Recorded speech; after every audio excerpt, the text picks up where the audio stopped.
team wants to leave this competition without a medal. Absolutely, Jeff. It's great to be here for the bronze medal game.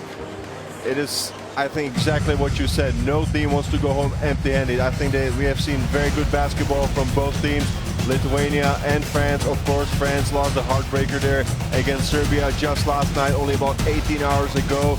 So that will be very interesting to see if they have and how they have recovered from that loss, both physically and emotionally. Lithuania, they had to travel yesterday from Barcelona, and they also suffered from some minor injuries there in their semifinal game against the United States.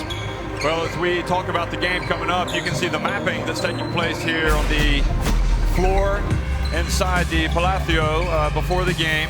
It'll be tipping off in about 8 minutes, but this is the business end of the tournament. Medals are at stake, and the fans are being treated to quite a show here on the center court. The 2014 FIBA Basketball World Cup.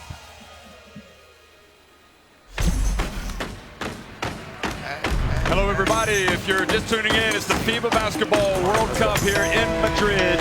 It's the third place game coming up, Lithuania and France. And as you can see, there's going to be some serious entertainment before, during, and after the game.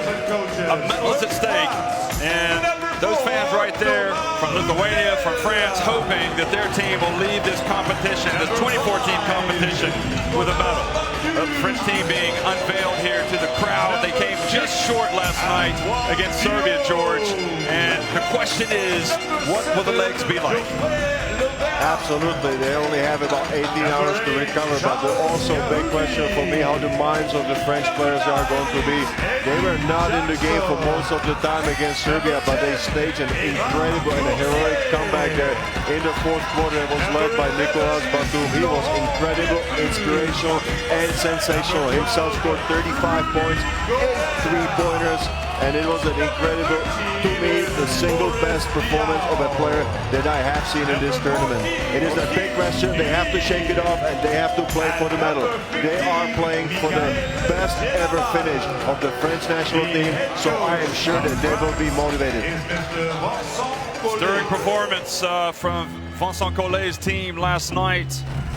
Coming up just short against the brilliant Serbian team. Absolutely nothing to hang their heads about the French after their performance in this tournament, upsetting the tournament host Spain and then coming up just short against Serbia. For Lithuania, it's a team that we're used to seeing go far in tournaments. We did see France beat Lithuania in last year's Eurobasket, and Lithuania this year have overcome a lot of adversity, the loss of their point guard Mantas Kalientis, to make it to the bronze medal game. And by the way, they won this bronze medal, or they won third place 4 years ago in Turkey. Absolutely, so they have a chance to repeat what they did in Turkey 4 years ago. It is a basketball crazy country in Lithuania, and I'm sure that all the country is waiting for another big success of their national team on this great stage with the World Cup. I think that they are a little bit banged up there. They got beaten quite handily there by Team United States. So to me, the question is if all the players are healthy. There's Jonas Valanciunas and Lithuania. Of course, he was the Under-19 World Championship MVP back in 2011 before he joined the team. So he came right after that famous bronze medal win over Serbia. And Jonas Kazlauskas, he's been around the block a few times with Lithuania. Now we're going to have the playing of the national anthems for both teams, France and Lithuania. The national anthem of France.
anthem of France and now the national anthem of Lithuania.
Things about international basketball, the national team element of the national anthems and playing for your country, and that's what the players of both of these countries, obviously very patriotic, wanting to come here to the FIBA Basketball World Cup and experience a wonderful tournament that they have.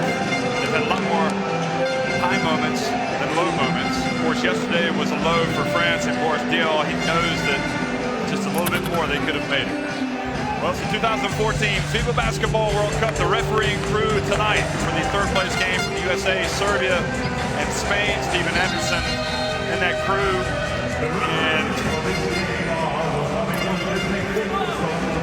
again, the question for France, who their best finish in this tournament back in 1954, fourth place. Of course, they've also won titles in other competitions like Eurobasket and won medals in the Olympics. It's a talented roster, George. I mean, they've really surprised people, haven't they? Yeah, it surprised a lot of people, and I think that we have singled out a performance yesterday of Nicolas Batum, who scored 35 points. A spectacular performance, probably the best of one single player in the tournament. But I'll be looking for Boris Diaw to look for leadership in this difficult moment to rally for the third place game. Here are the starters for France and point guard Thomas Hurtel, Nicolas Batum at the small forward, Boris Diaw at the power forward, Michael Jalabali at the off guard, and Jeffrey Lorraine at the center spot. So really the same starting five from last night. Levin didn't play that much. Jalabali was quite crucial with the defense. He came in and out, but you do have to wonder about Diaw. He played a lot of minutes as well as Batum. For Lithuania, Jonas Valanciunas has made a lot of headlines, not surprisingly. I think the inside player of Lithuania has been the story of the tournament. They've been talking about him, of duo of Valanciunas and Motiejunas. They have provided. Jonas Valanciunas leads his team in points, rebounds, and blocks. So he's a major force to be reckoned with. A lot of work there defensively for France to handle Jonas Valanciunas on the inside. Here are the starters. Adam Juszkiewicz is there at the guard. Leonidas Seibutis at the off guard. Donatas Motiejunas at the power forward.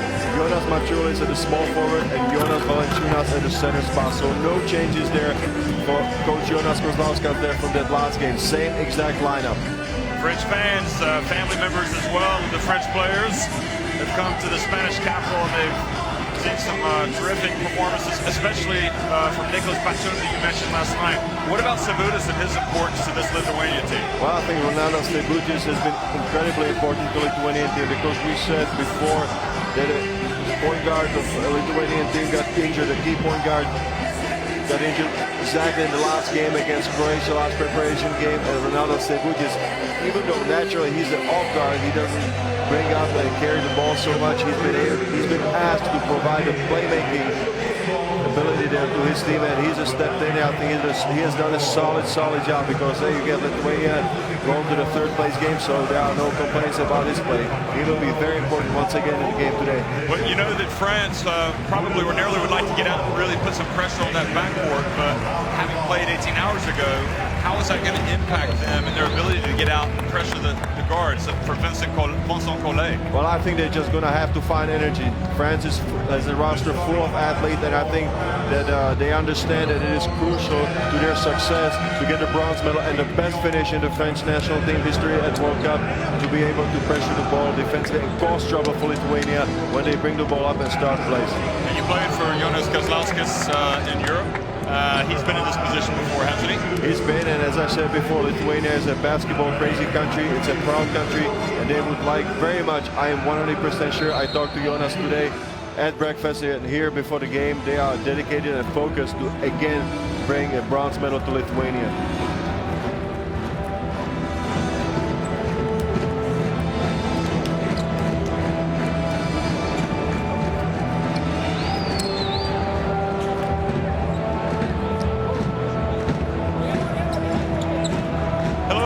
And welcome to the Spanish capital of Madrid. It's the 2014 FIBA Basketball World Cup, the third place game between Lithuania and France winning the tip.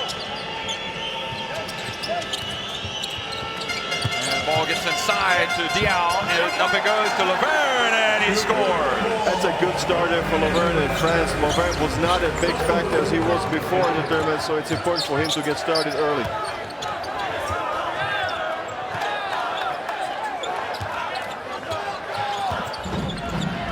Attacking. Montiunas gets in the lane, puts it up off the back of the rim, the battle for the board, and Montiunas comes away with it, puts it up with the left hand again, no good, and Laverne, who's a rebounding giant, comes down with it. Once again, Lithuania goes early on to the inside. That's the basis of their game, and it's been like that the whole tournament. Who had that magical night last night that wasn't the finish that he wanted. Commits the turnover. Sebudas, no tactical foul. They go down. Montiunas chases, or rather collects the rebound. That's a second offensive rebound there for Lithuania. France better box out. They just have to make sure they don't give too many second chance options. Iskevicius misses. Laverne gets the rebound. Iskevicius is an interesting story. He's an off guard, and he's playing as a point guard here for Lithuania national team. Look at Boris Diaz just faking from the outside, putting on the floor. Up the basket for France, and you can see Coach Collet urging his troops on. And that's a good start there for France with 5-0 start. Lorraine making first 5 points for his team.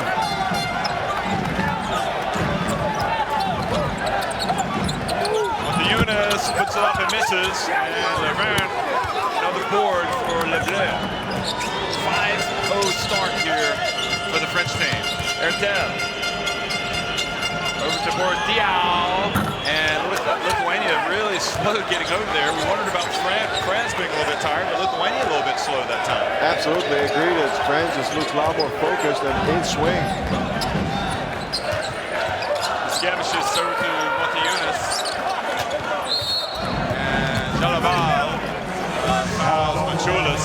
Jalaval's a great defender. Oh, he's absolutely a great defender, very experienced player, 32 years of age, has played in the NBA all over Europe, now signed in Russia. This was a three-pointer by Lorraine that made it 5-0, and he's going to get up into Machulis, but Machulis also is a huge part of Lithuanian offense. Now Machulis goes up and misses. Valanciunas with the rebound, puts it back up and in. And it is a big challenge there for Jeffrey Lorraine to contain Valanciunas there on the boards. He has to do a great job. Ertel quickly to the other end. Laverne with the ball, passes back outside to Dial. And now Dial, bounce pass to Laverne on the baseline, and foul called before.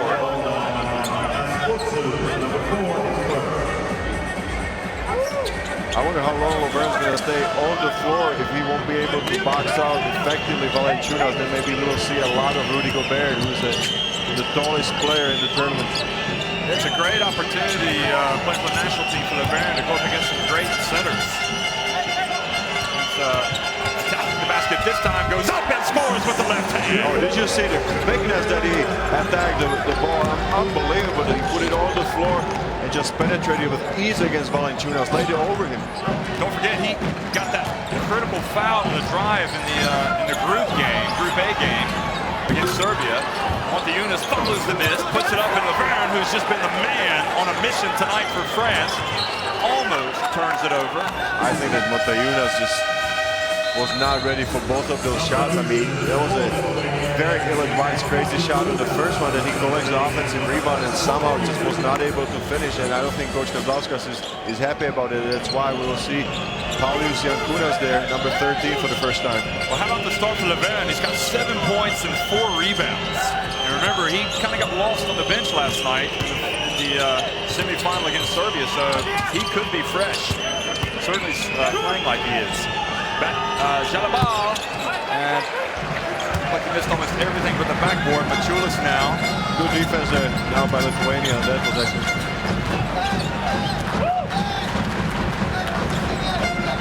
Skavicius had that bright start against the United States in the semis, and it was a little bit shaky in the third quarter. Jankunas passes over to Machulis. Tough three. And Laverne with another rebound. He might be on a double-double by halftime at this pace. I mean, he's looking impressive in the opening moments of the game. First 5 minutes, all Jeffrey Lorraine. So Laverne definitely feeling it, but Jalabal's pass batted into the hands of Sebudas. And he misses. But Jankunas there for the follow and the putback. Good job by Jankunas to stay there around the floor on the fast break. He was slightly injured there in the semifinal against the United States when he turned his ankle a bit, but apparently he looks okay today. Here's the replay. Sebudas missing the layup, and Jankunas is there to collect the rebound and finish it up with a lay-in. That's again an offensive rebound. If you look at the story on the boards, it's already 2 offensive. There's 5 offensive rebounds for Lithuania. Jalabal's come out of the game and has been replaced by Evan Fournier. Saw the free throw go in, so Fournier was terrific in the fourth quarters of the last 2 games for France. Here's Laverne, gets inside, this time misses off the glass. What a good play there. He rolled to the basket after a pick and roll play. Laverne switches, and the turnover now Fournier. You know he's going to push it out the floor. Batum to Fournier. Plays in NBA, been traded to Orlando from Denver. And a foul on Skavicius. Laverne immediately realized there was a mismatch, him against Skavicius on the block, so he went to his move and was fouled. Laverne is just playing with a lot of confidence now, and he's immediately realizing a mismatch or if there's a chance to score. So Skavicius out, and the veteran Martinez puts this into the game. Puts this played in the team 4 years ago. Laverne from the corner now short, and Lithuania get the rebound. So Laverne was he can shoot the 3, but he only got net. Puxis comes right in off the bench, off the rim, and Laverne now foul, I believe, is called on France. Fournier, number 10 Fournier does the foul on the rebound. Really, France is going to make sure that they're just going to focus and dedicate themselves to the defensive rebounding. They have to put a body on somebody. 6 offensive rebounds for Lithuania. We have played only 5.5 minutes. This is not looking good in this department for France. Machulis playing D to Machulis, and Batum was kind of standing straight up there and went up for the block shot, but Machulis scored. I think he gave up the defensive position way too early. Nicolas Batum did on that possession against Machulis. So after the bright start, now France have been pegged back. 7-all. Diao. Odell over to Fournier. That's his specialty. Jankunas with the board. That was a good ball movement there by France. Open shot for Fournier. Machulis. I tell you what, there's some serious quickness and shooting ability there for France. This was Machulis going to the basket and foul. But if you look at France, Batum, Fournier, and Ertel, you are talking about some serious firepower from the outside. So certainly on last night's evidence. They called fire in the fourth quarter, almost came back from an 18-point deficit against Serbia. Sabutis passes to Yankunas. Yankunas drives in. And I think that Dior just fell asleep on that one because Yankunas clearly is better going to his left, to his natural hand, and Boris just did not challenge him at all. Just a couple of times now the French players haven't been able to defend as well as they'd like, but how about that move from Nicolas Batum? How easy did that look? I mean, he was just quick lightning on that thing. Good job by Nicolas Batum. Okay, one more time, just crossover against Machulis, keeps the ball high up, finishes it with his left hand. Nicolas Batum in the round of 16 and the quarterfinal actually was 0 for 10 from a 3, and yesterday he was just unstoppable. He was just finding his mark for the third quarter. Levan is coming down to the game and is being replaced by Gobert, who had that amazing performance in the quarterfinals against Spain, which included one of the highlight reel blocks of Pau Gasol. He's a player that no doubt is going to return to the NBA. He's got a much more confident player. And he's got a bright future ahead of him. Hertel checks out and is replaced by Antoine Diop. A lot of substitutions there for France. I think that you can tell that coach is thinking about the fatigue that his players have to withstand. Hutchins gets into the paint, back outside to Yankunas. Fournier with the board. I just wonder if Batum's display last night was so good that if he were to come out here tonight and lead France to a win, if he might make the all tournament thing. You never know, because he hasn't had a great tournament. Dio, right off the bench. And that's a shot also. He spotted up yesterday there for 1 or 2 3-pointers like that against Serbia. So he's certainly capable of knocking down the shot. If you talk about Batum, he averaged 9.8 points going to the game against Serbia yesterday, and he scored 35 points. So I agree, 100% was his best game so far. I suppose 9 points a game isn't that bad, is it? You got to do what you got to do to win games. And Valanciunas now with position goes right at Gobert, and Gobert I think kind of went into him a little bit. Maybe that's why they called the foul. I think that he just lost his balance there a little bit. Jonas Valanciunas is a power player. You know, he's going to try to draw some contact. We see right here, he's not going to shy away from contact because that would be an advantage to Gobert. That's a great matchup right there, Gobert against Valanciunas. And that's exactly what the referee, one of the best referees in the business, Milosevic said, listen, you kind of just a little bit. That's why he wasn't completely vertical. That's when you give a chance to referee to call a foul. If you're not vertical, if you just lead in, especially on the shot, that's when they call it. Kazlauskas has seen Lithuania charge back, trailing by just 2 points. Dio hands off to Gobert now. Fournier. Oh, beautiful pass, and Dio is looking rather confident. Very confident there in the first quarter. That's a good addition for France. A bonus. Valanciunas backs up Dio. And pumps this now for 3. Misses. Machulis came in there and collected the loose ball. This is just staying with the ball. Lithuania seemingly was in the hands of Boris. Quickly goes to Nicolas Batum for the dunk. That's a mental lapse by Lithuania. Just have to get back. There was absolutely no transition defense on the best player of France.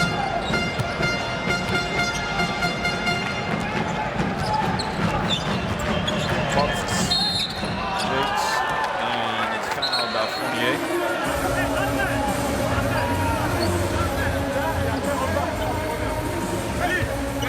Fournier looks over at the bench. You can see he says, I don't want to come out. Leave me in. I know how to play. He's going to have a few words there. Two-handed dunk from Batum. He's going to have a few words there with Coach Collet. He's going to receive some instructions how to at least play conservatively. He needs to get in the flow more. I agree, he hasn't played a game in the tournament over 20 minutes. So he's gotten 2 fouls. And Vincent Collet is going to stick with him for now. Coach Potsis has some struggles characteristically at the free throw line. He's going back, I'm sorry, to Fournier. His best game, in my opinion, was against Croatia in the round of 16, when he had 13 points and 4 rebounds. Definitely came to life last night as well in the fourth quarter. on Dio, splits the defense, puts up a runner. And now 3-on-1 fast break. And Puxis hands it off to Yaskevicius, who uses the glass. That was a good execution by the Lithuanians. They didn't rush anything and just finished the fast break 3-on-2. And that was really Dio's miss. He had a good look, came up well short. Triggered that fast break for Lithuania. 28. He gets in. Oh, tough move, and Gobert there for the follow, just in case. Who are they going to give that to? That's his best job right there. Gobert just always makes sure that he goes and attacks the offensive glass. This gets really high. They gave the basket to Fournier. Scores table. Final minute of the first quarter. Over to Yakunas now. He goes straight at Dion. Gives it back out to Darius Lavrinovic, and Lavrinovic for three. That's Darius Lavrinovic, a big man that Janos Kozlauskas got at his disposal. He shoots over 50% in the tournament from a three, so he gives you different looks there at the center position. So there's about a 4-second differential on the game clock and the shot clock. France will probably try to run it right down to the end, and if they don't make the shot, try to get the rebound. Fournier gets it to Gobert. Spins back outside to Batum. Got it!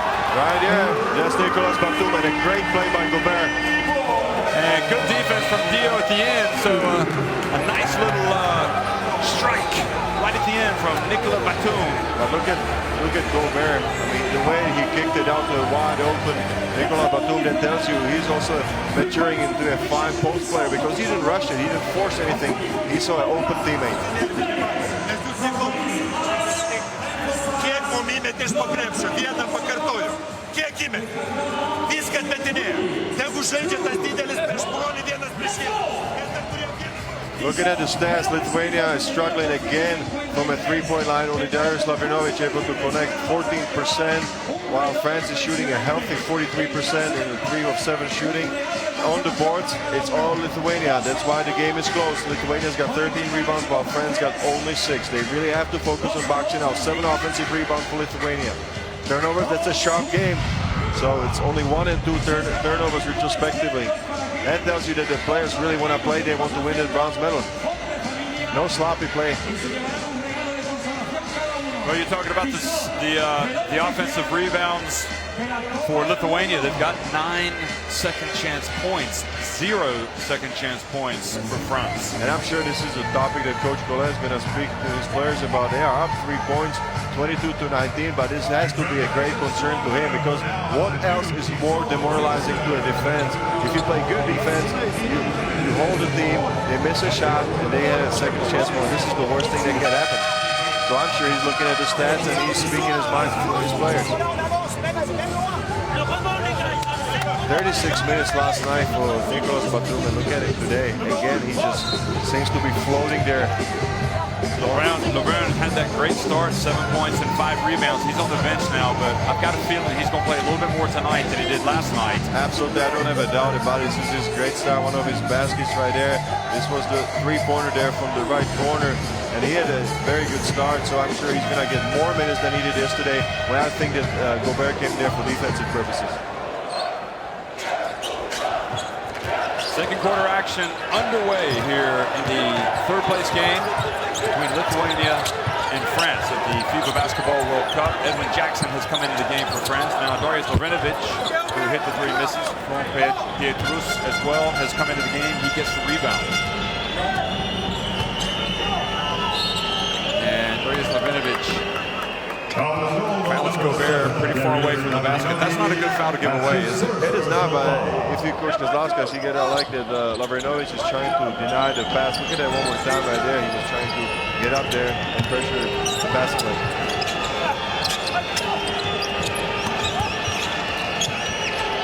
Batum. Pass to Jackson. Jackson was able to get back in bounds, but Batum has to put up a long 3 just before the expiration of the shot clock, and Puxis collects the rebound.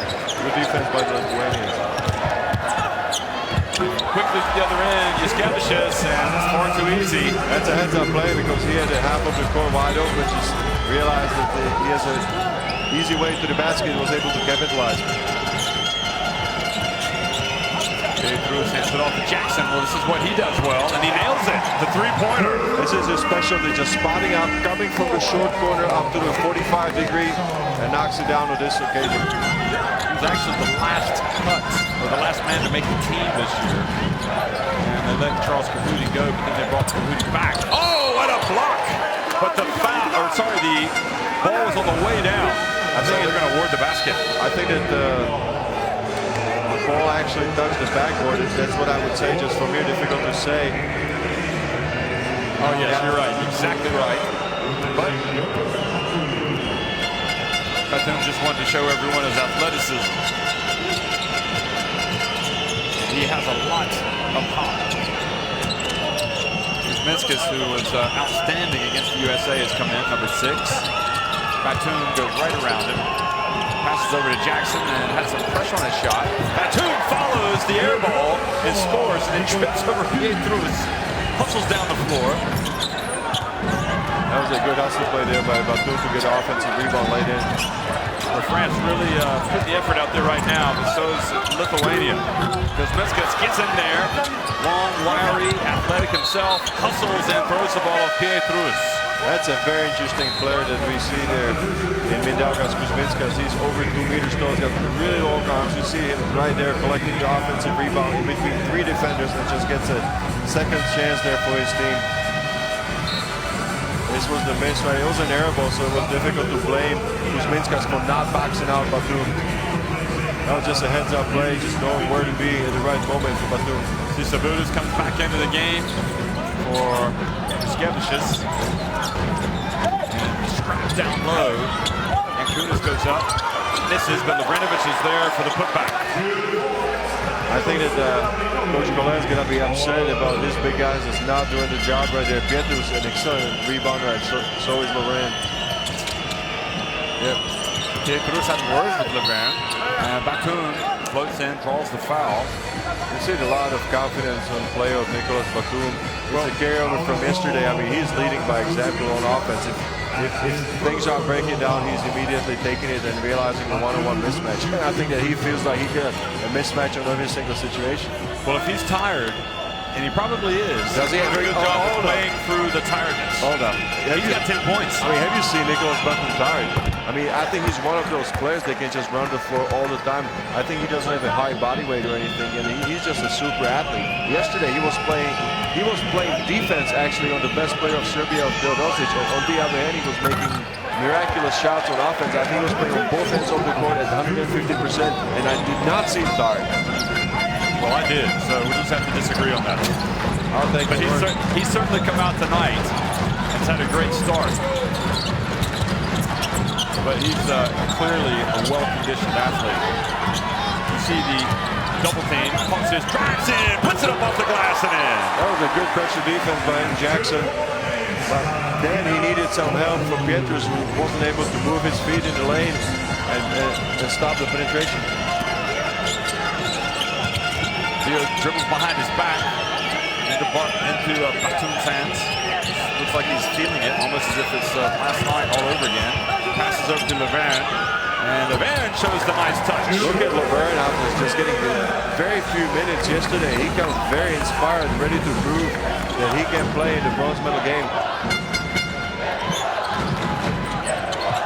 France have never reached the podium here in this competition. Remember, they're coming off a title-winning performance at the Eurobasket. Good defense from Theo, almost forced a turnover. Now Lithuania have to hurry. Putsis puts it up, and Kuzminskas couldn't get the rebound. The ball goes off of Lithuania and back over to France. But again, Lithuania was in a very good position to get an offensive rebound. Kuzminskas just right underneath the basket. I thought that Batum got lucky that the ball went his way. Okay, one more time, this is a long rebound here. Kuzminskas almost has it, and Batum collects it for a second, but goes out of bounds off Segutis.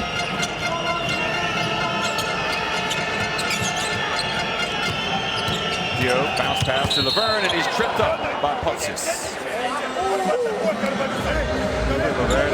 Now, the way he's making things happen here early on.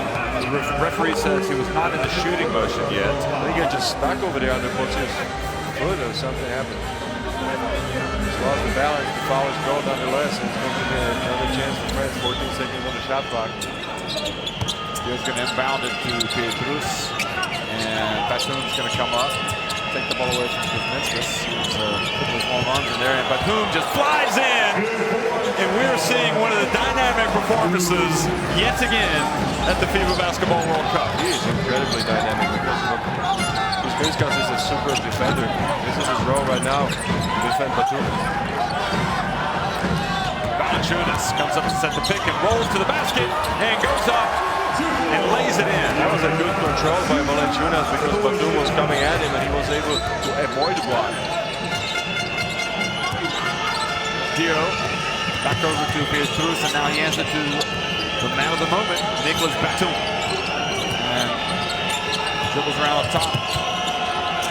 Passes back over to Laverne, who goes behind his back. He gets inside. Did you see that ball handle with the big fella? I mean, he's bringing it on. What a game by Jeffrey Laverne. Didn't go to the power game, did he? Absolutely not. He behind his back, crossover, and underhand scoop shot. What a play right there. Tantalizing. Now, what will Lithuania do? Seeing the moves between these two teams. Now, Postgame, he puts up a three. Good. And he was 3 for 5 in the quarterfinals, so you know that he's certainly capable of shooting.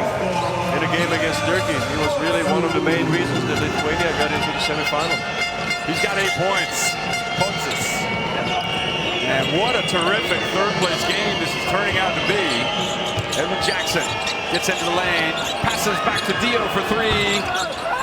And Laverne trying to get his body there on Valanciunas is called for the foul. That's a good call. I thought he moved off right there when the ball was in midair. It was coming to Valanciunas. Laverne just used his own forearm too much. That's his second foul, Laverne. Now we're going to have some substitutions, but before we see the new guys come in, look at Postgame with that stroke, making a 34-32 game. And that was much to the liking of the Lithuanian fans. We've got a timeout on the floor by Lithuania. Greičiau. Pirmyn atgal greitesnį judesį. Pavyzdžiui, aš skaitau, kad tokį Batumą, kai jis eina ant to, tu turi numušinėti tos kamuolius. Aš skaitau, kad toliau, jeigu tu rebounding total, George, 19 to 9 in favor of Lithuania.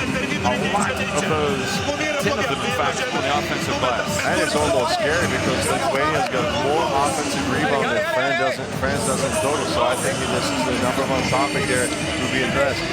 You've also got pretty good shooting for France inside the arc. Not bad at all, and I think for Lithuania the last shot was very important because it was the second three-pointer only made in the game, so at the moment it's 2 for 9. I'm still looking at the turnovers. That impresses me because it's only 1 turnover for Lithuania and 2 for France, so we are really seeing a sharp game.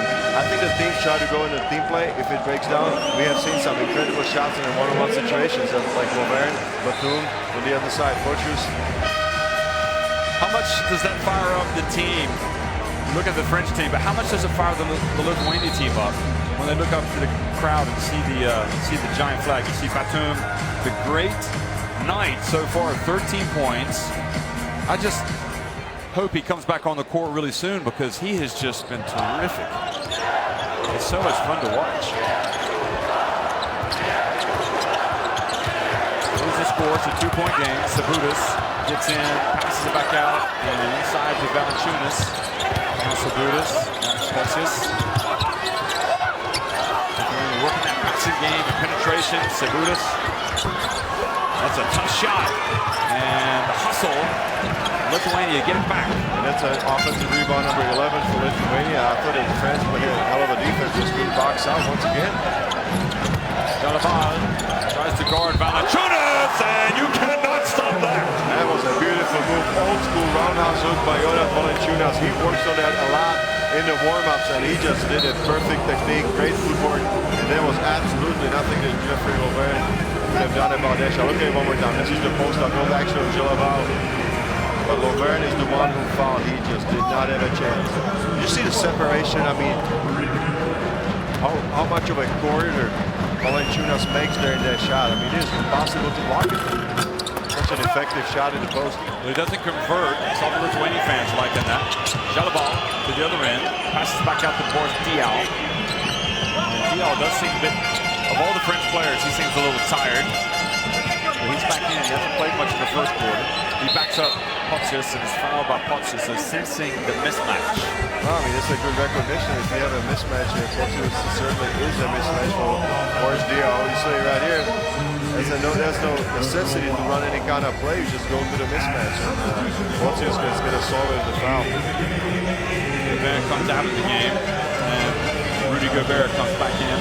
I'm sure for defensive purposes, just to stop Valanciunas or stop him before he gets going. Diaw's dribbling around up top. Fournier, bumped by Potsius. So that's, I believe, his third foul. And that's a blow for Lithuania. He's been playing well. And he's the best athlete, I think, that Jonas Kozlowski's got at his disposal on the perimeter. Him and Machulis, those hard-nosed players, just got some great athletic skills. So he's going to go sit down and see Anas Dushkevich is there one more time. Potsius getting some instructions from Kozlowskis. And Dushkevich is the choice to come back in. Fournier. I haven't seen Vasilevskis. There's some shaky moments against the USA. Well, I think he's the least experienced point guard that he's got at his disposal, so I think he only gets limited minutes in the ending moments of the game. Free throw is good. You look at Fournier, and it just kind of illustrates how much talent is in the pipeline for France. They have got abundance of talent and a huge future. And here's the future for Lithuania, the present and the future. Valanciunas earns another trip to the free throw line. That's a 22-year-old going against 21-year-old, but there's a lot more experience and skill on the side of Valanciunas. You see how he fakes out Rudy Gobert on that play. Great job by Valanciunas. Just those fakes got so much power that you almost have to go for it. And he's so aggressive. If he gets it, he puts his head down. I mean, he's been shooting over 70% from the field in the quarter. He's a man on a mission. He has really had dramatic improvement in the past year. Kozlowski spoke about it so much. I mean, he said, this is not a young kid anymore. I mean, he has matured into a very fine player that respects all his opponents and understands the value of every single game. So we've got a tie game again, 36-36. And Avrinovic reaches in. Oh, good hustle from Boris Diaw. He didn't give up on it. And that extra effort put it into the path of Gobert. And a little bit of luck there. Also for France, but Rudy Gobert just able to collect the ball and lay it in.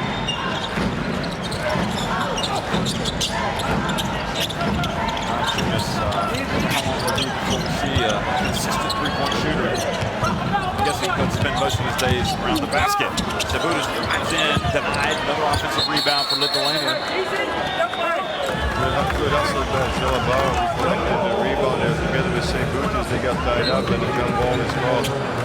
That was nowhere to go for Sabutis, I thought. He got Gobert in the lane. You just have to be careful and you have to make sure that you can finish the drive. Lithuania's fans wearing the green, so the jump ball possession area goes back to France. This was the hustle right there by Diaw. We extend the pass to Big Gobert. When Gobert gets up, Jeff, isn't he immediately over the rim? He's so long. He's almost over the rim when he stands. Diaw. Jalabal. Pump fake. Floats in. Nice touch from Jalabal. A good play right there. I mean, he faked out his defender and just waited for an open shot. It's not easy shot from that mid-corner. Having pulled in now Lithuania. Trails by 4 points again. Darius Avrinovic inside, but knocked away. Ends up back in the hands of Valanciunas, and Valanciunas is fouled. Again, Valanciunas is establishing himself around the basket. He's so big when he establishes himself, such a big target. I don't think it's a shooting foul. I think it was, actually. Oh, it was, okay. So France do have 14 fouls. The next one is going to be free throw. Great. 152 here. Terrific first half. France and Lithuania. But nobody's being able to stop Valanciunas. I mean, they got Gobert over there, who's a very good defender. Not maybe just far as the physical aspect of being able to move the opposing center out of the lane, but what a superb shot block. And Valanciunas got game high, actually team high 12 points there for Lithuania.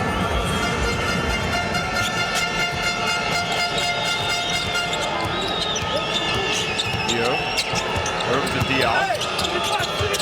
And just leans in. Oh, what a play from the NBA champion, Boris Diop.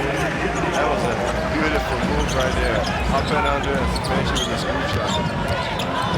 Off the glass. Sinus.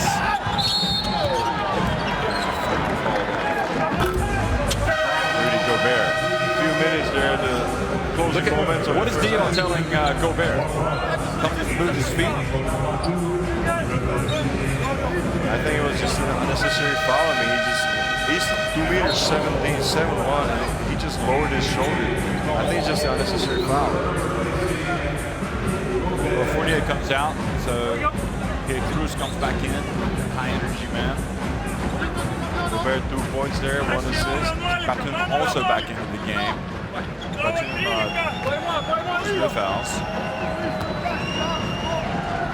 Batum has the game high 13 points. How about Juszkiewicz in the game against the United States? He was 1 for 8 from the field, but he was 10 for 10 from the free throw line, so he ended up with 12 points. He couldn't buy a basket from the field, but from the free throw line, he's money. He didn't look out of place in the first half, that's for sure. He started really well, but then just kind of drifted. Those free throws make it a 2-point game. How psychological damaging would it be for France to go into halftime trailing, having led for the whole first half? It won't be easy, but the game is tied, so I'm sure that they could overcome that. But let's see what happens. Well, Diop maybe got away with a push there. Drives in, finds Boris Diop, and it goes to Jalabal, and Jalabal kind of fades away. And a foul called against Lithuania on the rebound. Well, Peters right there for you. We spoke about him today at lunch, and he is the ideal scrappy player. He just gets mixed up on every rebounding position. If there's a ball on the floor, who's going to be first one for France on the floor? It's going to be Florian Peters. He's tough as nails. He's when the game turns dirty, you need a guy to get in there and really get in the trenches. He's the guy you want. He does these things. He dives for loose balls. He crashes the boards for rebounds. He puts up follow shots, and that's, he can do some of the other things, but that's what he concentrates on. Yeah, that's his game right there, and it's very valuable for any team that he's played in his career or for the national team. Doesn't convert. Capitalized fully on the opportunity. But it is 43-40. The main scoreboard says 42-40. So adjust that. Machulis backs up Jalabal. Jalabal, long arms, can't deny Machulis. That was a smart move by Machulis after he turned around right there on the spin move. He was able just to lean in and put it in. Look at that one more time. I mean, he could not get any elevation with that shot, but just somehow squeezed it by Jalabal. Boy, the Lithuanian fans can hardly watch. It's so tight.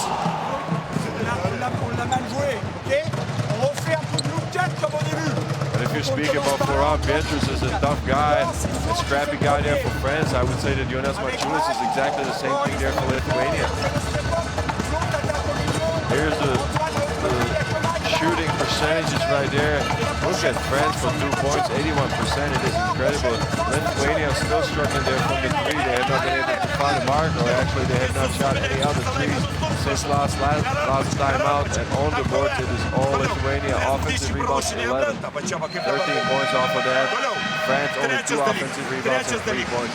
I am absolutely certain that Rudy Gobert and Gobert, they just gonna be challenged there in the locker room by Coach Collet to take care of business on the glass in the second half. We got 43 seconds to play in the first half. 43-42 France.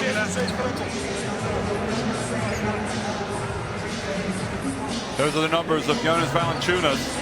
12 points. From a rebounding standpoint, that's not an area where he is completely dominant, but I'm guessing he'll improve as he gets older. Oh, the reach and the steal from Machulis. And Jalabal challenged the ball well. France hustled down, but the ball goes back over. I thought that Machulis was going to go for the right-handed left. Okay, one more time right here. He's got an advantage, but Jalabal is able to get back, but Machulis went from right to left and was trying to finish the shot with the right hand. It is not an easy shot. You see Machulis frustrated with himself that he missed the layup. It was a tough shot because he kind of cut into his left. So he was going to left and was shooting with the right. So the Lithuanians do not punish France. Look at Pietrus right there, just collecting the rebound and ripping it through. What a powerful rebound by Florent Pietrus. So Florent Pietrus gives it to France, and they'll try to hold it for the last shot. Antoine Dieu going up against Sabudas. There's a 2-second difference between shots on the game clock. Boris Dieu, and I believe, they're calling the travel. I don't understand why he waited to make the call, because it looked like he was going to call the N1. I think it just, Boris Dieu was just kind of slowed down, and he slowed down to the point that the referee just had to call the travel. I mean, it looked awkward is what the problem was. Look at it one more time right here. He stopped. I think he stopped the motion. I think it's a traveling call. It is a good call by the referees. But it was strange. It's a tough call, a good call at the end, I have to say. Lithuania call a timeout to try to draw up a play here for the last 6.7 seconds of the first half.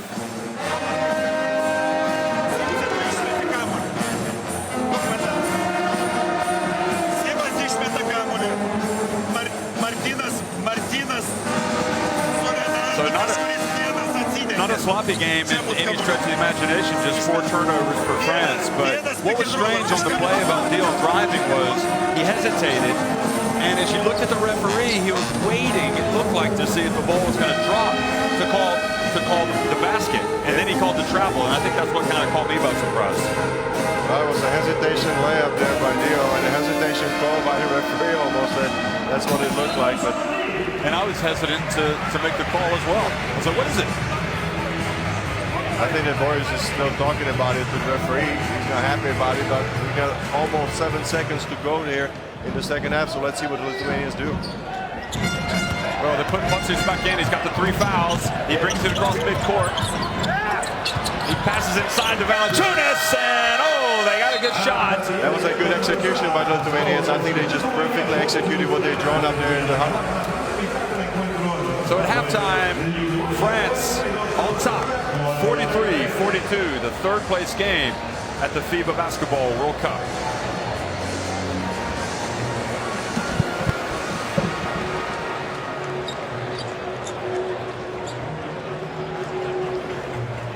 Well, look at the shooting from France inside the arc, and they're making some threes, whereas Lithuania not quite as efficient, and perhaps that's giving them the opportunity to get some offensive rebounds. That's the story for Lithuania. They are not shooting the ball well, but they are rebounding like madmen. They are up in rebounding department by 9. They got 12 offensive rebounds. That is incredible. In turnovers, as you said before, only 4 for France and 1 for Lithuania. So both of the teams are really taking care of the ball, and they are executing. Let's see who the high scorers are. Jonas Valanciunas both in points, and Boris leads his team 12 and 3. Nicolas Batum 13 points, and Laurent there with 6 rebounds. Yeah, Geoffrey Laurent with the 6, and don't forget he's got 11 points. He had the great start, and from a defensive standpoint, you've got Machulis, who came up with that steal there at the end of the first half. So it's game on here in the third place game at the FIBA Basketball World Cup. And again, the top scores for both teams. Potsius with 8, Machulis with 6. Potsius, remember, has the 3 fouls. Don't go away. Second half action coming back.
FIBA Basketball World Cup.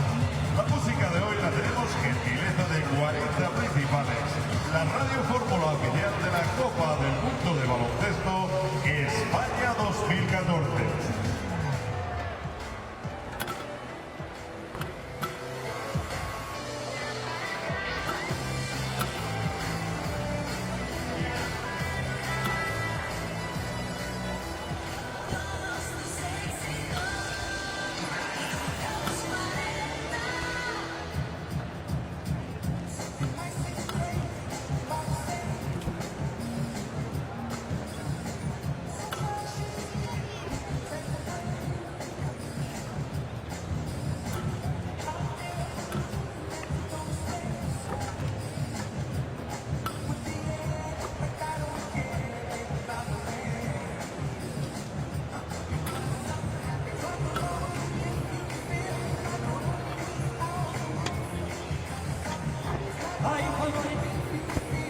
Hi everyone, it's time of Postgame dance camp. Get dancing, like this, like this.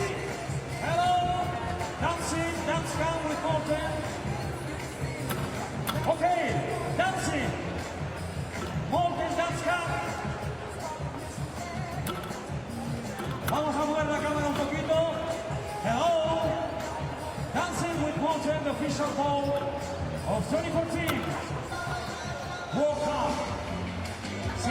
bailar un poquito, ya sabes, si te ves en la cámara, como estos chicos, eso es. Vamos a bailar un poco. Diviértete con Monte en la Dance Cup. A ver cómo bailamos, Madrid. Buscamos a la gente más divertida de la grada. Es la Dance Cup. Si te gusta bailar, ya sabes, a mover el esqueleto, como hace esa familia.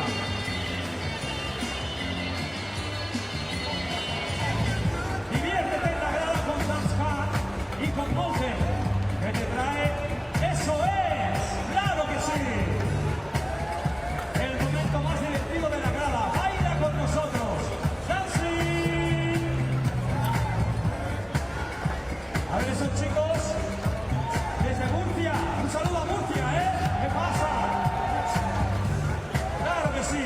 Más amigos que buscan la diversión con Mountain Dance Camp. Y esos amigos de Lituania. Hello, dancing. Mountain Dance Camp. El momento divertido de la grada. Más amigos que quieren bailar con nosotros. Mueve el esqueleto, eso es. Dancing.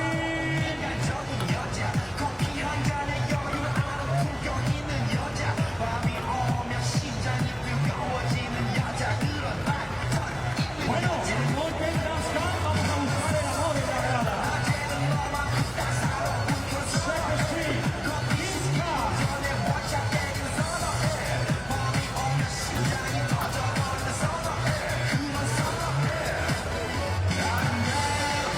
Ahí está. La cámara del amor. Isca, eso es. Qué bonito. Lawrence India. Buscamos el amor en Madrid. Second Street. ¿Es la pista? ¡Claro! Vamos a por otro, llevamos dos, ¿no? Ahí, ala, todo el mundo. Más amigos, que harían esos chicos. ¡Vamos! ¡Un beso de amigo!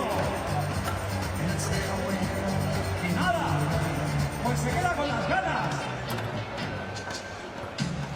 Pizca, please, kiss your love. Oh. A ver esos amigos ahí, hola. Bueno, no está mal, no está mal. Más amor, buscamos en las gradas de Madrid, en el Palacio de los Deportes. Estamos en la Pizca. Bésate. ¿Más amigos? ¿Hola? Sí. A ver estos amigos aquí que antes no quisieron bailar, ¿se querrán besar? ¡Sí! Bueno. Muchas gracias. Thank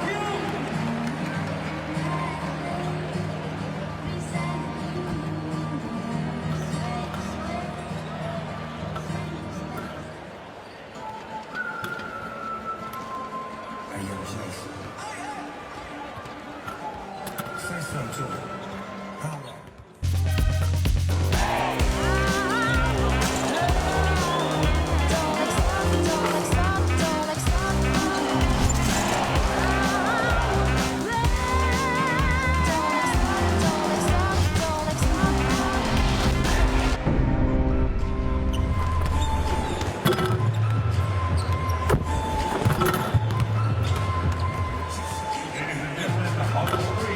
And 42, France on top of Lithuania in the third place game here at the FIBA Basketball World Cup in Madrid, Spain. And remembering that these teams have had to overcome some adversity and perhaps some absences. They've done pretty well to get this far, but we talked about it. They don't want to leave empty-handed, do they? I mean, you will feel much better about your World Cup, your Basketball World Cup, if you leave with a medal. Absolutely, the medal over your head, that's a huge incentive for both teams to play at 100% and just really fight for it. Let's just repeat it. Lithuanians get a chance to do the same thing they did in 2010.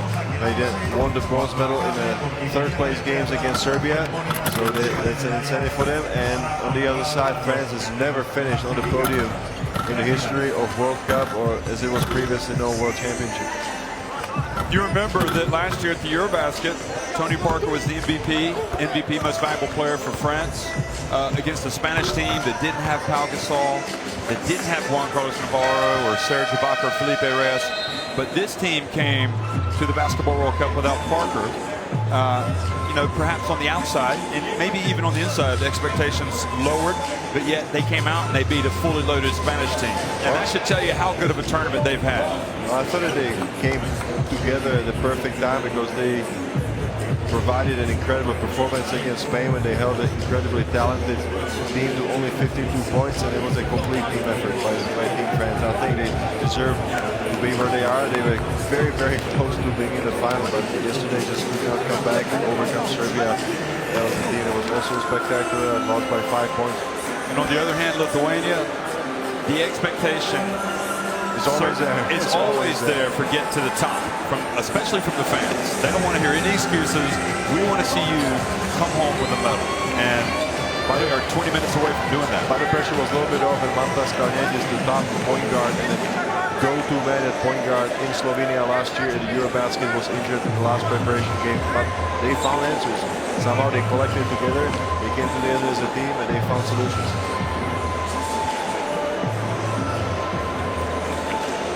Lithuania getting the bronze 4 years ago when they were a wild card at the FIBA World Championship in Turkey. Well, it's the FIBA Basketball World Cup. Third quarter action here between France and Lithuania getting underway. It is Lithuania in white, France in blue. Le Bleu is what they call them. And it's going to be the team in white, Lithuania, attacking the basket on your left and looking to take the lead. And sure enough, Sebutis comes out and knocks down a three-pointer. And this is his game. Two-pointer, excuse me. That was a two-pointer, long two-pointer. He stepped on the line, but this is Sebutis' game. Spot up for a shot. If he's open, he's going to take it immediately. Montiunas is guarding Boris Diaw. Diaw spins, and he's pushed by Montiunas. I think Montiunas is not mentally ready in the game today. We saw him take some ill-advised shots there in the first half. Now he just kind of shoves Diaw out of bounds, is immediately called for the foul. This was a spot-up shot by Sebutis. He had Batum right in his face, but he was able to hit it. And now a travel. That was a carbon copy move from Diaw, and he's called for the travel. Once again. And he went up, I think, in the fake. I think it's very important for both teams to start well in the second half. First 5 minutes of the second half would have a big impact on the game. Usually does. Nicholas Batum with the interception is fouled as he tries to get out on the fast break by Sebutis. Let me just go back to the first half and go to the stats. Lithuania got 12 offensive rebounds. We spoke about it, and that translated into 12 extra shots for Lithuania. Because if you look at France, they were shooting 81%. This is the foul on Batum by Sebutis. Batum was talking to the referee about the foul. And he wanted Sebutis to pick it up, not a big man. Well, Jean Ball floats in and misses, and Valanciunas goes up. Juszkiewicz was a good defending position there, outside the circle. Valanciunas has had some big rebounding games in this tournament. Ball down at the feet of Montiunas, who just kind of stood there and watched. Now Ardell brings it back the other way and puts up a three. And hello, Thomas Ardell. Sure, he's an explosive player. I mean, yesterday also in the fourth quarter against Serbia, he made some clutch three-pointers. He makes one today, and it's 46-44, France over Lithuania. I think he knows that if he's going to play, he's got to produce. And kind of a slow start to the game, found himself on the bench, but here he is. Now, it's Gavicius for three. Go! He answers right there. Juszkiewicz immediately goes back, and again we get a swing in the lead. Lithuania on top, 47-46. We spoke about Valanciunas and his rebounding. Let's remind our viewers, the round of 16 game when he had 13 rebounds against New Zealand. That was a very dominant performance. Batum gets it back to Laverne, who passed up the jumper to get inside and missed. But a good footwork there by Laverne. He was able to collect himself and go out strong, but just couldn't hit the shots.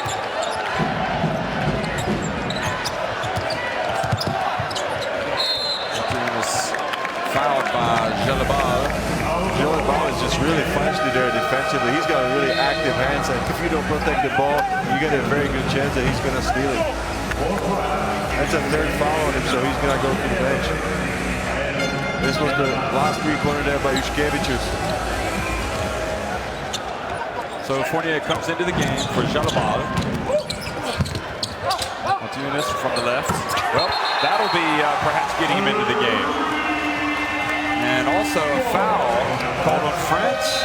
There was a collision. I think Laverne is holding he's just really walking off. See, Martinez comes over and the momentum is now gone Lithuania's way. Look at it one more time. What happened? Oh, he hurt his foot. He stepped on Sebutis or Juškevičius. I don't know, one of the penetrating players there for Lithuania. So it's either, I think it's ankle. Huh? He must have sprained his ankle there underneath the basket. So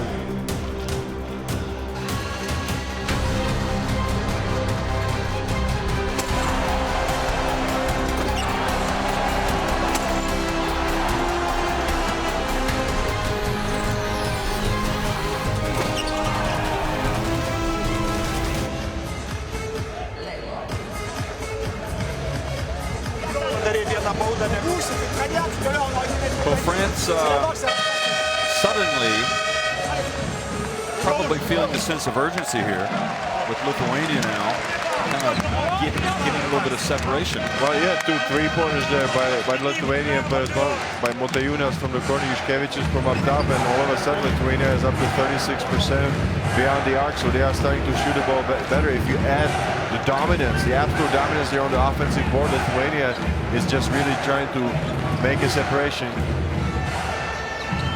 So you can see Laverne really hurting his foot. He's getting some treatment over there on the bench. And I wonder if that might be him for the night. We thought we might see Kim Tilly. We haven't seen him yet, but chances are one of the big men will get into the game at some point. Tilly.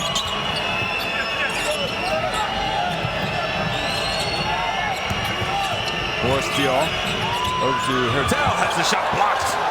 Diaw gets it back and puts it up, and what a sensational move from Boris Diaw. Look at Diaw. He did not have much elevation on that shot, but he just swung it out, just very crafty with his arms. A tough break for Lithuania that time. They played good defense, but they weren't rewarded. Julius, entry pass. Valanciunas, and just like he does in practice. That is just very good footwork there by Jonas Valanciunas against Rudy Gobert. He's getting schooled. Boris hands it. Nope, keeps it. 10 on the shot clock. Now to Hertel. Thomas Hertel. Between his legs, goes past Motiejunas, hands it off to Gobert, but Gobert wasn't ready to catch the pass. That was a great pass by Hertel, and he's frustrated. He's not happy with this big man. Look at him one more time. Perfect pass, but Gobert just did not have his hands up. He wasn't ready to accept that pass. It was the block by Juškevičius, but look at the incredible move by Diaw. That's one of the plays in the game. That was a spectacular shot right there by the veteran and the NBA champion. Lithuania inside to Machulis, and Gobert fouls, and Gobert is important for France right now, especially with Laverne getting injured. I think right now this is just all mental, because Gobert was not ready to accept the pass. Look at it right here. There's no way that Machulis can shoot over him if he just stays on the floor. With his reach, that is not a smart play by Gobert, who goes to the bench, and we're going to see Florent Pieters, who's a 4-man, take the center position. So France is going to go with a mobile lineup there underneath the basket. France going small, and they tend to be quite effective. Are they going to have? How are they going to measure up against Valanciunas? And Monteunas, I mean, you get a big lineup there for the Lithuanians. So will it be Dior that matches up against Valanciunas? I think so. I mean, but maybe on the other side it's Pietrus. We're going to see in a second. Pietrus is the more physical player. Well, 6-point lead, the biggest of the game now for Lithuania. Hotel looking more lively here in the second half. Haven't seen Batum catch fire yet, but he floats in and scores! What did you say, Jeff? Well, now he is. Right on cue. He answered with that dunk over defender. What a play by Batum. He's within about 8 feet of the basket. Look out, he's taken off. They're going to go inside. Well, it's Dior that's guarding Valanciunas. And Valanciunas shoots over Dior. There's not anything that Dior or really anybody in that French team can do. It's just too much, and I think that they're going to have to double because in a single coverage, it's going to have to be easy day there for Valanciunas if he stays patient. Hertel, pump fake, back out, gets it back. He's going to go past Monteunas, and oh, what a shot from Thomas Hertel! That was an incredible shot with a big round. He had no way of getting that ball up. Look at that one more time over Monteunas, who's 2 meters 13 centimeters tall. That is magic right there. Now Hertel reaches in and almost gets the steal. Iskevicius drives in, and suddenly Thomas Hertel is starting to take over. He passes up to Batum, and Batum puts it up and somehow gets the shot off. But the degree of difficulty on that Hertel shot was unbelievable, and he still scored. That was some serious dexterity, and I thought he shot it with the left hand. And the fans wasn't probably the reaction to Hertel's shot. And that lady in a French jersey. Monteunas going to go to the bench, and so is Iskevicius. So 2 substitutions there for Kazlauskas and Yankunas, and Marty Pontius coming back into the game. I thought it was a lot of contact. I don't know if you saw that, but on that rebounding situation, there was a lot of contact between Valanciunas there and Pietrus and Dior. There's sparks are flying there on the basket. Look out for a lot of physical play there between the centers. Batum is 16 points now. Now he has a game at 17. Valanciunas has 16 points for Lithuania. Let's see if they go down to Valanciunas again because he's really established himself very well in the low block. Batum is controlling down low, guarding Sabutis. Valanciunas now from the left. And Yankunas with the rebound. Over to Putsius, who's come in. That's his second three-pointer of the game. 2 for 5 for Marty Putsius, 40%. He can strike, so they better guard him. Batum finds his way in and just couldn't make up his mind to dunk it or lay it in, and he ended up throwing it up over the rim. I thought he was also surprised that nobody challenged the shot. Dior gets it back to Batum. 2 on the shot clock. Batum puts up a top three-pointer. Almost banked it in. That would have been incredible if he made that shot off the glass from 9 meters. Again, going back to Lithuania with that Putsius three-pointer. Yankunas for 3. Good! And the threes are raining there for Lithuania. That's 6 for 14, and they are up to 43% from the 3. It's a lot better than the 22% and a half. Hertel floats in. And good job from Pietrus to get it back for France. But right now, Lithuania with their largest lead of the game.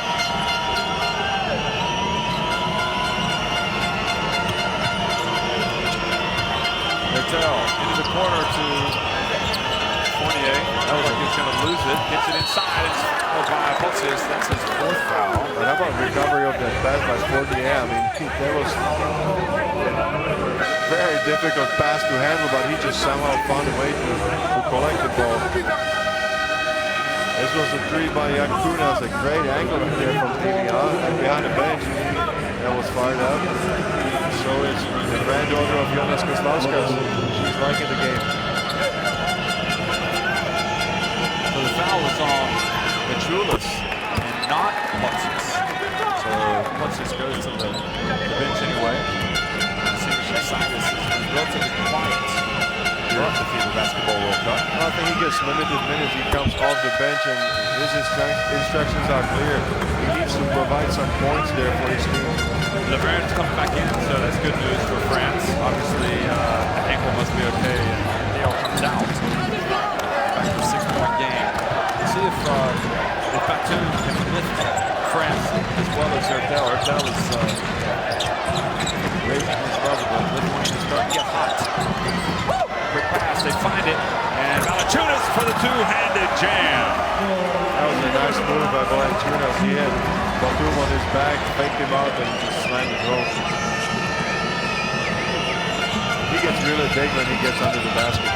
Fournier over to Batum, and fouled by Valanciunas. Lithuania still got an 8-point lead, the biggest of the game, and I don't know if you agree with me. I think they are just now in the initiative. They are just reacting a lot faster than France. This is the replay of the last situation when Batum was fouled. Look at the dunk right here by Valanciunas. He plays strong. He's 6 for 7 there on the basket from the field. I mean, when you talk about a high percentage shooter.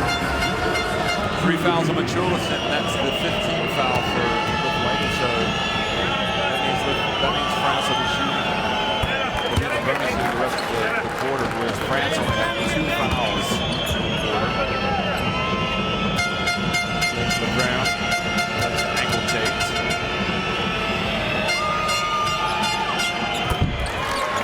Very good. Now back to Ian, and Valanciunas kind of going back and forth. The game doesn't score. He has 19 points. Valanciunas has 18 points. Lithuania. For Lithuania. The side is fires quickly, and Yakunas was wide open but threw it over the rim. There's Del now. Yakunas found himself surprised. Fournier drives in. The follow from Pietrus. And that's the second offensive rebound for Pietrus here in the second half. And he exactly shows you on that position why he's so valuable to his team. He will go for every offensive rebound he gets a chance. Yakunas gets away, and no, they fouled Valanciunas, and they're saying that the referee says it was not in the shooting motion. Well, I thought Valanciunas just faked them both. The shooting motion they had in no other way. We just saw 3 French players just coming down at him. Let's see somebody's on the floor there. I think it's Pietrus, yeah. Hopefully he's all right. Plus it landed just really hard after falling over the back. Valanciunas.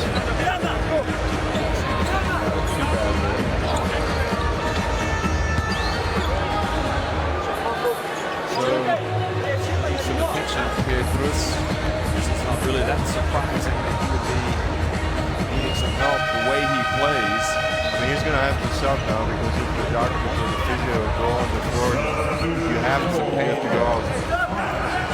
He just landed hard. This is Pietrus at the other end. He's got it back to a 4-point game. What a contribution for him. He's got 12 minutes. 5 rebounds, 3 of them offensive, 3 points. Good job by Florham Pietrus. I'm sure they're going to see him again. He's trying to shake it off so he can come back into the game. Final 2 minutes in the 3rd quarter.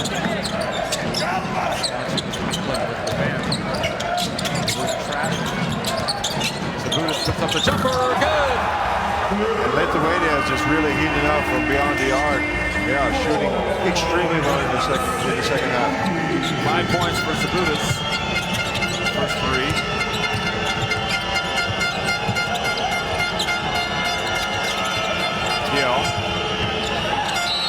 And fouled by Yakunas. Jeff, in the second half, Lithuania is shooting 5 for 6 from the 3. They have really found their mark, the shooters.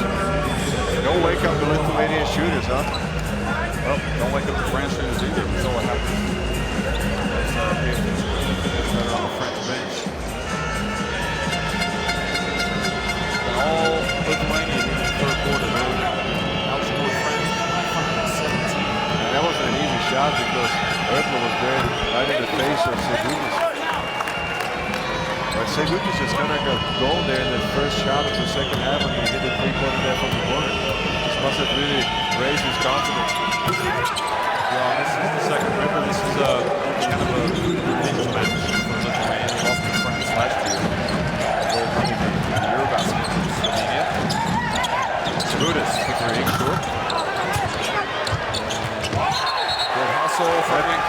scores it off of Fournier. That's a great hustle by Paulius Jankunas. There was almost no chance to recover that ball, but he somehow managed. Yeah, he dodged there, all Fournier, so another chance for Lithuania. That's a tough break for France. It's a 6-point game at the moment, 1 minute to go in the third quarter.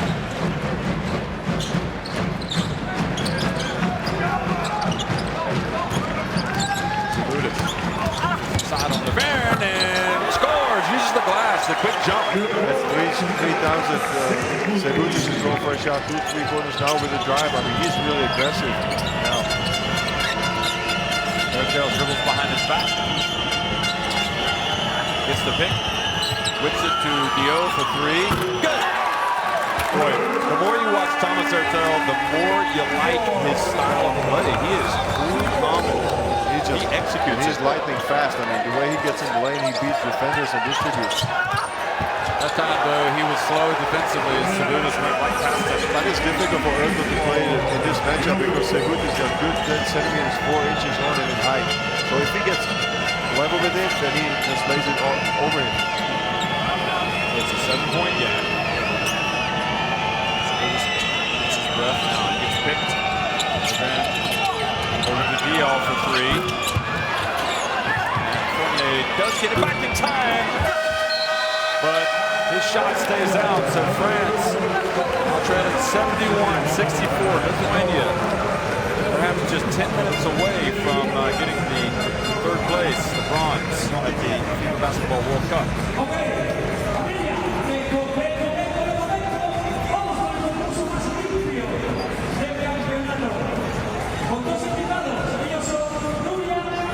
Here are the stats. Lithuania just really picking it up there from beyond the arc.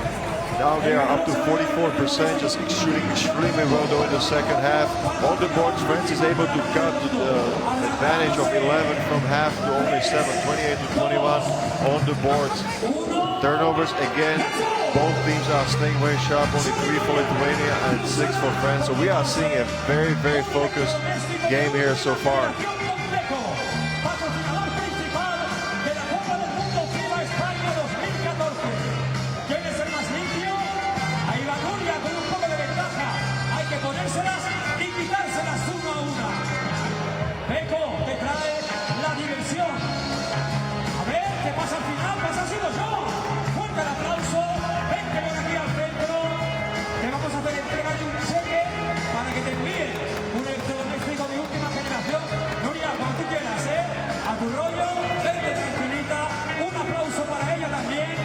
Para las cheerleaders, red boxes.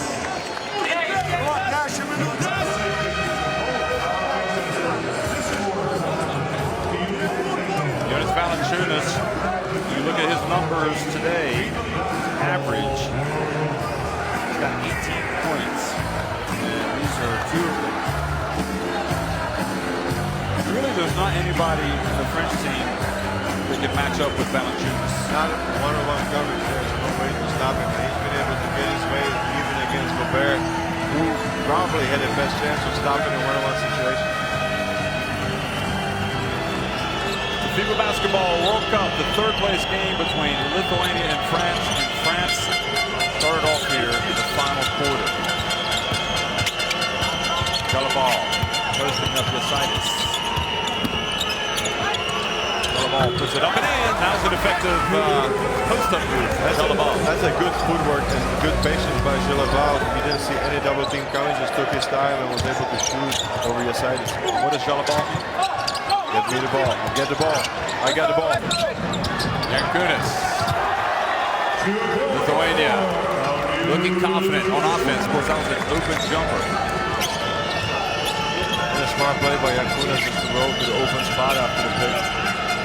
He now has 10 points, so he's in double figures. Funches with the left, of course, Valanciunas team by 18. He all hits cutting Ertel, and France get it up. Foul call before Jankunas. Just wonder if that pass was intended for Ertel. He got that so quickly, it almost like he was coming to the rescue. Batum coming back in for Ertel. That's number 3 on Jankunas. You see right here one more time. Watch this pass. Yeah, that was intended to Ertel. Well, he kind of saved Dio, but by cutting so fast to the basket. They've taken him out.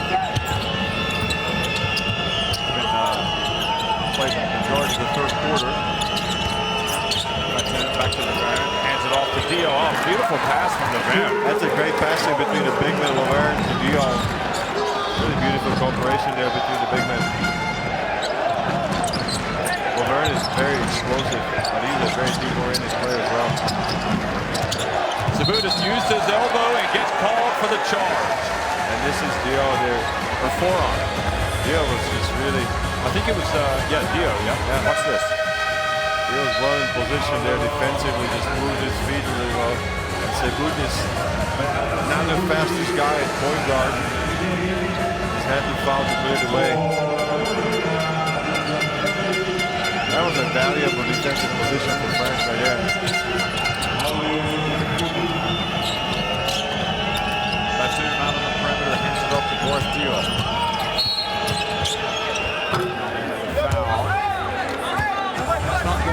At all, they're just down 5 points.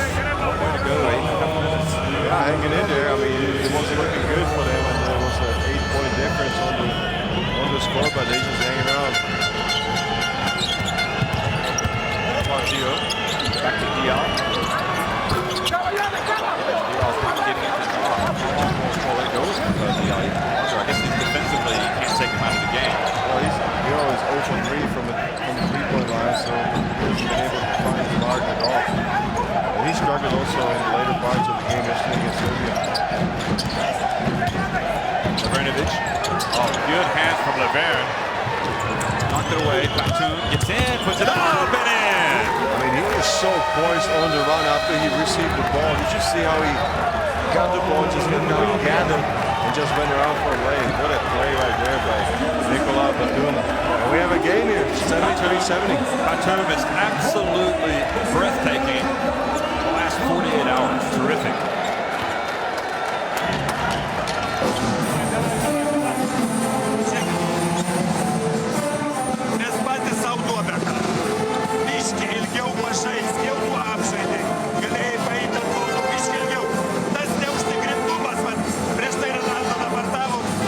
As we look at the Lithuanian bench and coach Jonas Kazlauskas, I just have to wonder if the Lithuanian players will find a way to reestablish again Jonas Valanciunas in the block, because in the second half they've been shooting the ball well from the outside, but I think it's now when the game is just getting a little bit in favor of France, it is time to calm down and put the ball to the big dog, the big man on the block.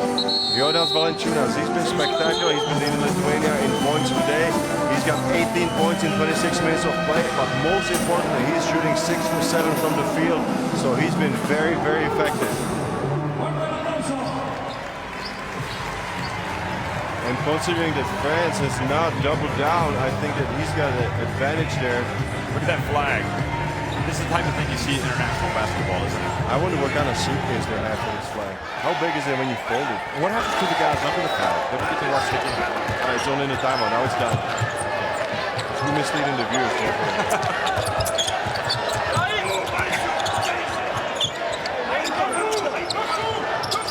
Watch this. Out on the perimeter. And Boris Dio really away with Darius Lavrinovic. Perhaps conscious that he's trying to get some space to shoot that three. But still, I don't understand why they don't go to Valanciunas. He's been just deadly there. Just give him the ball and just making things happen. Not really good for the post-up situation. Valanciunas goes in hard to the basket and scores over Jalabal. That is not easy because Jalabal is a defensive specialist. Valanciunas found his way around and muscled his way over. He's done it a couple times against Jalabal. Right when Jalabal is in his face. Batum for three. Got it. Here he goes again, folks. Get ready. It's the Nicholas Batum show. I was already counting the three when the ball was in midair because I'm so used to it by now. And forget what we were talking about, tired legs. I agree with you now. There is no such thing as tiredness when the bronze medal's at stake. Machulas. And that was a real momentum shifter from Batum. There was a double team on Valanciunas, so he threw it out to Machulas. So they are really more conscious about Valanciunas in the post, I think, Francis. Surely you have to get the ball in this man's hand right now. want to be in Martinez Putz's shoes, but Jaskevicius knocks it away, and then Dio gets it back. Well, I think it was Jalabal that knocked the ball away, and Boris Dio gives it to Dio. That's a smart play by Dio. He did not force anything. Sets up the offense.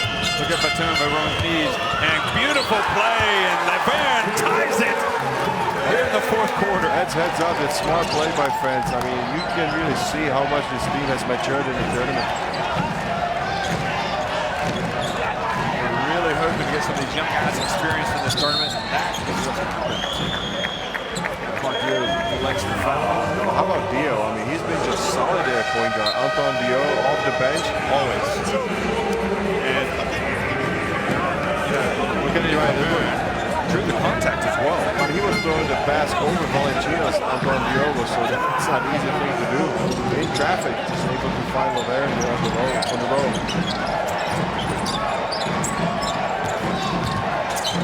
Budas over to Machulis. Lithuania is suddenly thinking, hey, wait a minute, we were on top now. We're having to really fight. Well, Brandon is here to shoot that one really quickly. They're only 2 seconds. Now look at the long pass right here to Levin. Nothing there. Levin hustling down the floor. Back to Dio.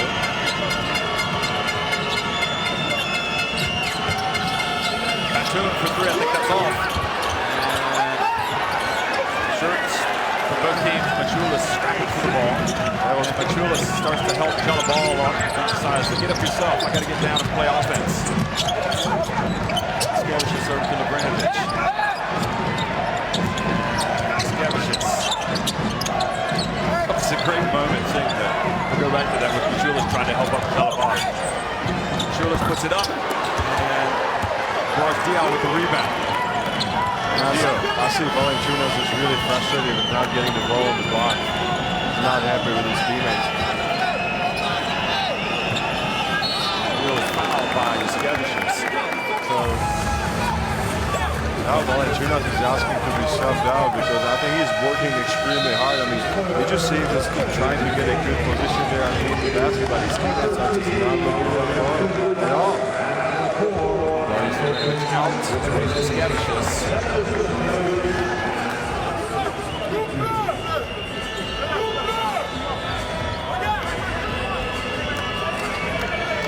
Well, it's anybody's game right now, folks. 75-75.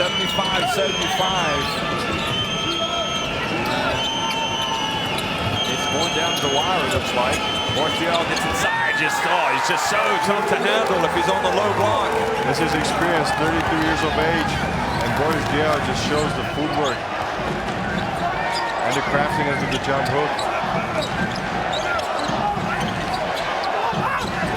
Machulis now down into Valanciunas, and that time Valanciunas didn't get any lift. It was an offered shot. I thought he faked out his defender well, but just Dio just came there from the weak side and bothered the shot a little bit. But no elevation, correct. Levin for three, short. Triggers the fast break from Sabudas, who hands it off to Valanciunas, and that's where he's effective. But look at that, you have to respect Valanciunas. He's been working extremely hard there on the block, but he's still the first big man down the court. Good job.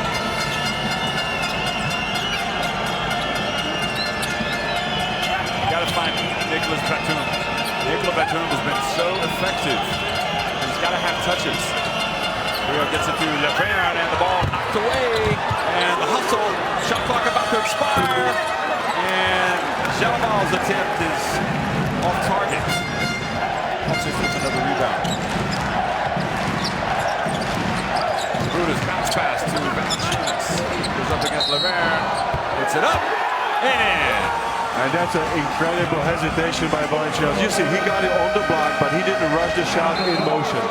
He just waited. He waited. What does Levin do? Watch. He can't do only one thing, just watch. He didn't really do that much to him. Maybe he nudged him right at the start. He has to come out. He is gassed. He got it. Okay, Bruce comes back in. Look at Valanciunas is right. It is impressive by all means. Shooting 8 for 10 from the field. He's got 22 points. He's going for point number 23. No turnovers. That's a great game and a great contribution by a man that's been doing it all tournament long for Lithuania. You said it, they need to get it to him. Seems to have got back on track now after he followed that fast break. He got the dunk. Orstiel fouled by Yankunis. Now. He was just trying to get out of the way if you kind of look at it, because I know he had his right hand on the back of Boris Dio.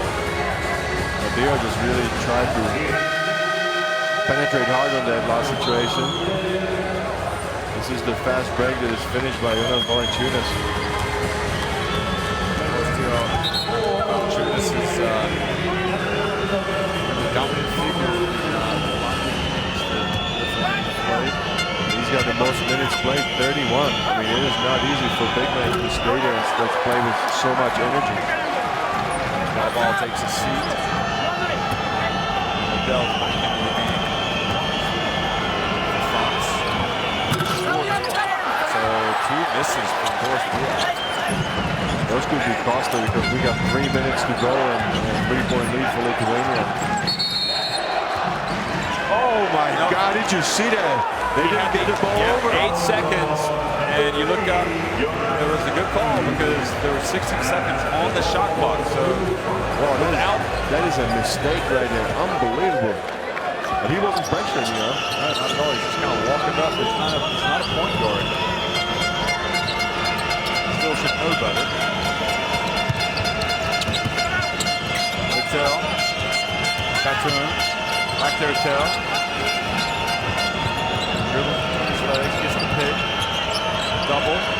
Ertel decides to go in, puts up a tough shot over Valanciunas. He is unstoppable from driving to the basket. He didn't even see the basket. I mean, it was right over the big man. What an arch on that shot by Thomas Ertel. How many eyebrows has he raised this Basketball World Cup? He's terrific. Just drives hard to the basket, and Petrus goes up and knocks it off the rim. Now France with a chance to go back in front. The 2-minute mark here of the game. Ertel back outside the Dio. Oh, over to Ertel. France being patient here. Ertel dribbles around, 6 on the shot clock. He's able to get it to Diao, puts it up, and the foul called on Pontius, and I think that might be number 5, or is it on? It is on Pontius. Yep. That would be number 4. So 4th foul on Pontius. But again, Florian Pietrus. I mean, scrappy point, scrappy rebound that you need. He's right there. Look at that one more time right here. It's a perfect rebounding position from the weak side. But there were a couple of times where it looked like France had turned it over with Boris Dio.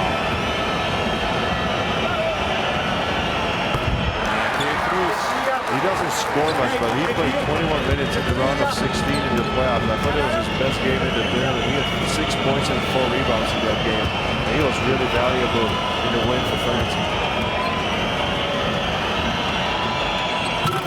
Makes just 1, but Nicholas Batum gets the rebound. So from the rebounding standpoint, Lithuania winning that battle tonight, but on that occasion, France is a little bit better now, trailing 33-28 with the rebound. Diao spins. Oh, what a move. How in the world? How are France scoring these baskets down low?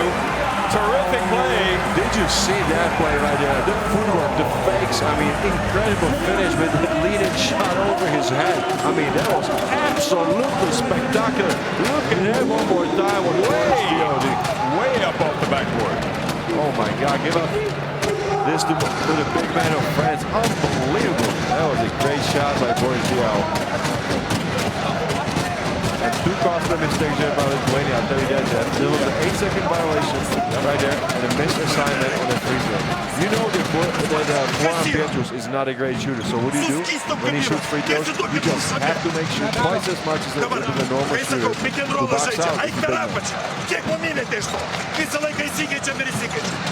So that's the timeout situation. France have a couple more. Lithuania 1. Oh boy. Can't emphasize enough Neither team wants to leave empty-handed in this Basketball World Cup. The three-point shooting pretty even. And the rebounds, the edge for Lithuania is growing smaller at the moment. It's 33-28, still in favor of Lithuania, but it was at halftime on rebounds it was 22-13, so there was a lot bigger edge there for Lithuania. Batum is just really underlying how special of a player he is. The last 2 games he has 24 points. 35 last night, huh? It's just been a remarkable performance from him at the end of the tournament. If he scores some more points, he's going to be over 30% on average over the last 2 games. France playing defense now. Remember, they've never won a medal in this competition. And it goes to Valanciunas, and he kind of he lost balance awkwardly, yeah. I thought he just somehow recovered to get the shot off. I thought it was almost close to travel. Now Lithuania need to stop. They're down 2. France have clawed their way back and gone in front. Ertel back outside to Boris Pial, gets in, puts it up, and it's in! You go to your captain. It's unbelievable play there at the last moments by Boris Diaw. 45 seconds to go. Crunch shot for Lithuania. Punches, drives in. Ball knocked away. Valanciunas goes up. France battle. France come away with it. Thomas Ertel. And France now clearly in the driver's seat of 84-80. Punches was driving down the lane. The ball was knocked away. And you got a great free throw shooter now coming to the line with 88% Thomas Ertel. I mean, this is a perfect player that you wanted a free throw on at the moment. This is not looking very good there for Lithuania. I mean, you cannot say enough about France digging in the 4th quarter and coming out and raising their level of play. They have made plays. Hold on, Jeff, but it's 18 hours after a heartbreaking loss to Serbia. I mean, do you believe it? I mean, we ourselves ate dinner yesterday like at 1 o'clock. I'm sure that France took longer. And they got to the hotel like at 2. We were leaving the dining room and they were coming in. They have had to dig deep tonight. And they're now up by 5 with 30.4 seconds left. He knows 30.4 seconds doesn't look like it's a lot of time, but a lot can happen in 30.4 seconds. So France has got to close this thing out. Lithuania now.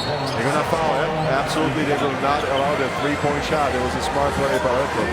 Well, they've got another one to give.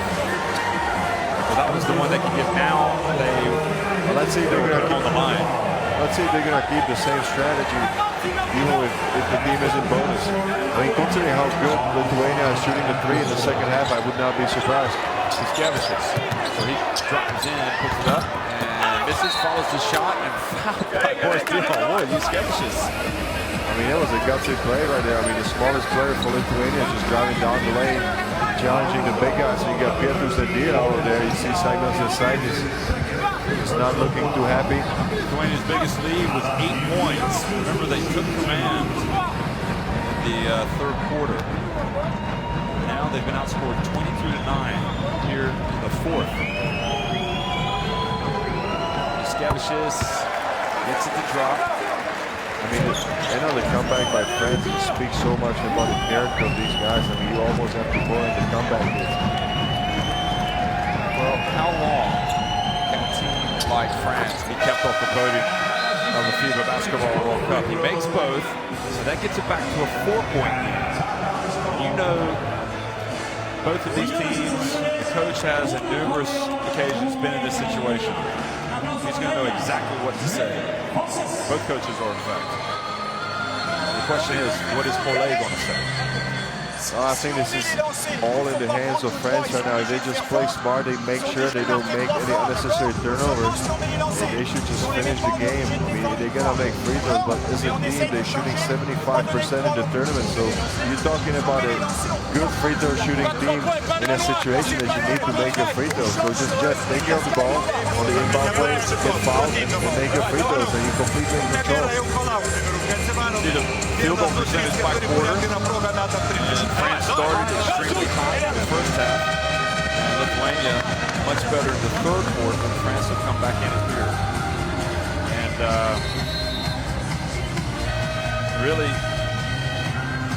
it's been a a terrific example of keeping it together and making plays for France. And the frustration evidence on the faces of the Lithuanian fans and the joy on the face of the French fans. The relief. Tears for Lithuania. Boy. Another nail biter, huh? Final 21.8 seconds. France trying to protect the 4-point lead. And Jaskevich's fouls. What a smart out-of-bounds play. You just give it to your best free throw shooter. That's a heads-up play there by France.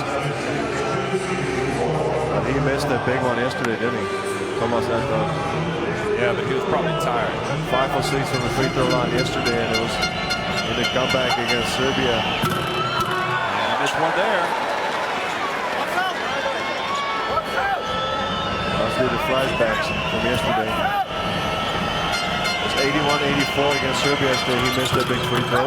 Missed both. Wow. Valanciunas with the rebound. Now quickly, Jaskevichus goes in, gets bumped. Oh, he's got a 10 for a three-point play. Oh, three-point play right there.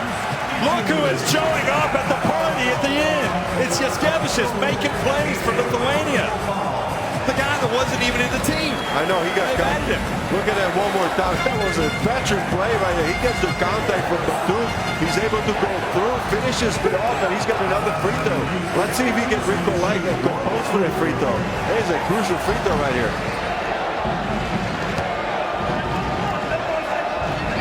Wow. You can see he pulls to within one. Now they're going to try to foul Hurtel again. He's already missed 2 in a row. This is not an easy situation now for Hurtel. The rim is getting smaller and smaller right now. Big free throws here for Thomas Hurtel. After missing 2 free throws, do you believe that? Unbelievable.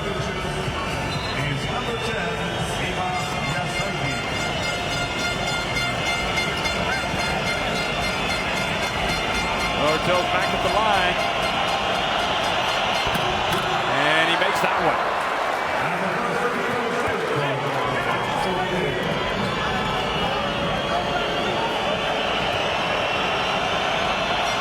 So back to a 2-point game, and he makes both. That takes guts from Hurtel. He's missed the 2. But he's a great free throw shooter. He's shooting 87 for the tournament at the moment. So he still statistically is the best free throw shooter they have. I know he missed 2. Absolutely, I agree with you, Jeff. But still, he finds something to find the mark. Maybe they found the wrong guy. 15. But it's a one-possession game, so this is fine for Lithuania. They have accomplished to make it a one-possession game. Yeah, but okay, look, remaining timeout. Don't forget, we've seen moments in this tournament where coaches have had to make decisions. Do you foul instead of allowing the three-pointer? And I think if you're France, you have to do that because there's just too many three-point shooters in that Lithuania team. Well, they're gonna get the ball now. Lithuania, I think, just foul him. Three-point shooting, look. Lithuania takes 7, France takes 7. Free throws. They're gonna stop the clock. I don't think they're gonna allow a three-pointer. This is my prediction right now. Lithuania's gonna have the ball to inbound.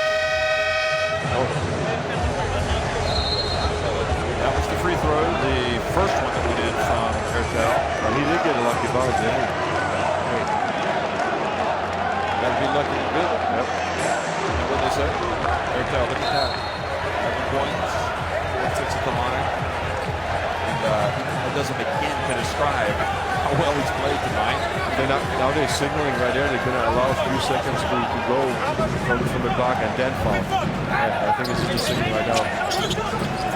Well, maybe they'll just go for 2. Maybe Sabutis outside. And Batum commits to foul, so Sabutis will go to the line and try to pull it to within. Now, the other thing is rebounding with the missed free throws. That's too early. I think that's too early to miss. Also got, no, I know, and you've also got down the other end, France are going to have to continue to make free throws. Obviously, something that's going to happen. See, Kuzminskas is getting ready to check into the game. I think he's going to go there for defensive purposes there, maybe for one of the big guys. If the shot is made, of course, if the second free throw is made, that's the deepest.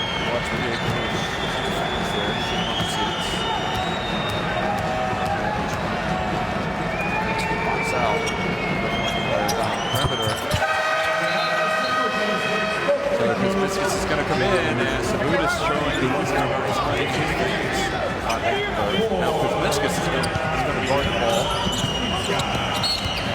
fouled again. Just not much time going off the clock. So execution. There's only 0.8 seconds. Just ticked off the clock. So Gattel gets a chance. I guess the good thing is for the free throw shooter situation, up that total. Trying to look more aggressive. All right now, wants to get his team to win.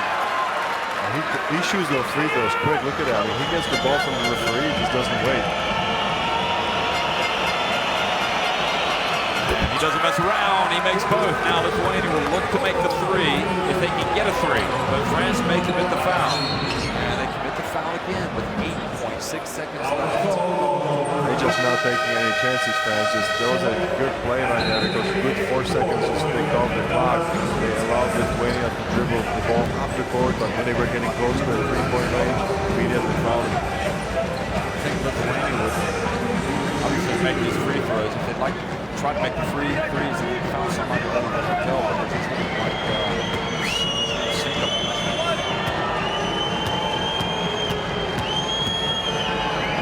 Pressure situation for Aldis Salutis.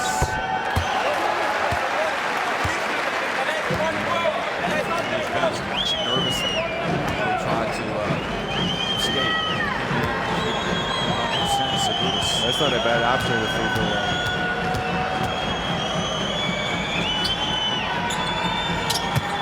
And the second one is good as well. Timeout. That's the last timeout, I believe, for France. I know Lithuania doesn't have any timeout. So timeout with 8.6 seconds left. Remember, it was all set up, his chance for Lithuania, because they're telling him free throws, but he could have sent it, what was it, to a 6-point game. Missed both. The 4-point game, he could have sent it to 6. D'accord? Plutôt que de venir par là. Le premier vient là, c'est mieux que toi qui viennes là, d'accord? Correct au milieu. Tu peux même venir comme ça, la chercher. So Collet, who took over the summer of 2009, the French qualifying game just to get into the Eurobasket, the initial qualifying round, did so. He's been in charge of this team ever since. Vasquez came back to Lithuania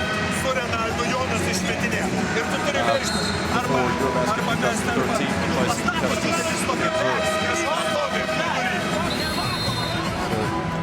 Obviously, both of these coaches have been in these late game situations throughout their career. Really, basically boils down to who's going to press, doesn't it? What do you think is going to happen? Well, the big question is who they're going to inbound it to, because really there's some good free throw shooters for Lithuania. For France besides Peters. They're going to deny or throw the ball so they get it to Dial. Oh, this is. And Dial's missed some free throws Yeah, he missed two again in this corner. Interestingly, Lithuania refused to let Gattel get the ball. That was a smart play, wasn't it? I mean, they triple beat him right there. And the guy who was protected, I mean, who was guarding the inbounder, he just took a step back and just made sure that the ball was not going to hurt, but he was just cutting in. Boris Dial's 1 of 4 at the line tonight. But with the game on the line, he makes the first. The game, literally. This is a big free throw right here for captain of the French team. The veteran. And he makes both. So much for that strategy. Now Lithuania can try to get a three. Get Giasitis. Giasitis is fouled by Dio. And now it's becoming a question. You missed the second free throw on purpose. It's only 6 seconds. Maybe you can chance it one more time. But there are no timeouts. Also remember that one. They can't advance the ball after the main basket. They're out of timeouts. Lithuania, all the fans run through the options. Decides he needs to make it. He does. He gets lucky right there. He hasn't get much of the playing time last few games. He's an excellent shooter. Well, see if he misses. He does. And France rebound it. And Batum is fouled. It's not over. Batum needs. But they can if Batum makes the 2 free throws, it's a two-possession game. Yeah, if he makes the both free throws, it's almost for sure a done deal.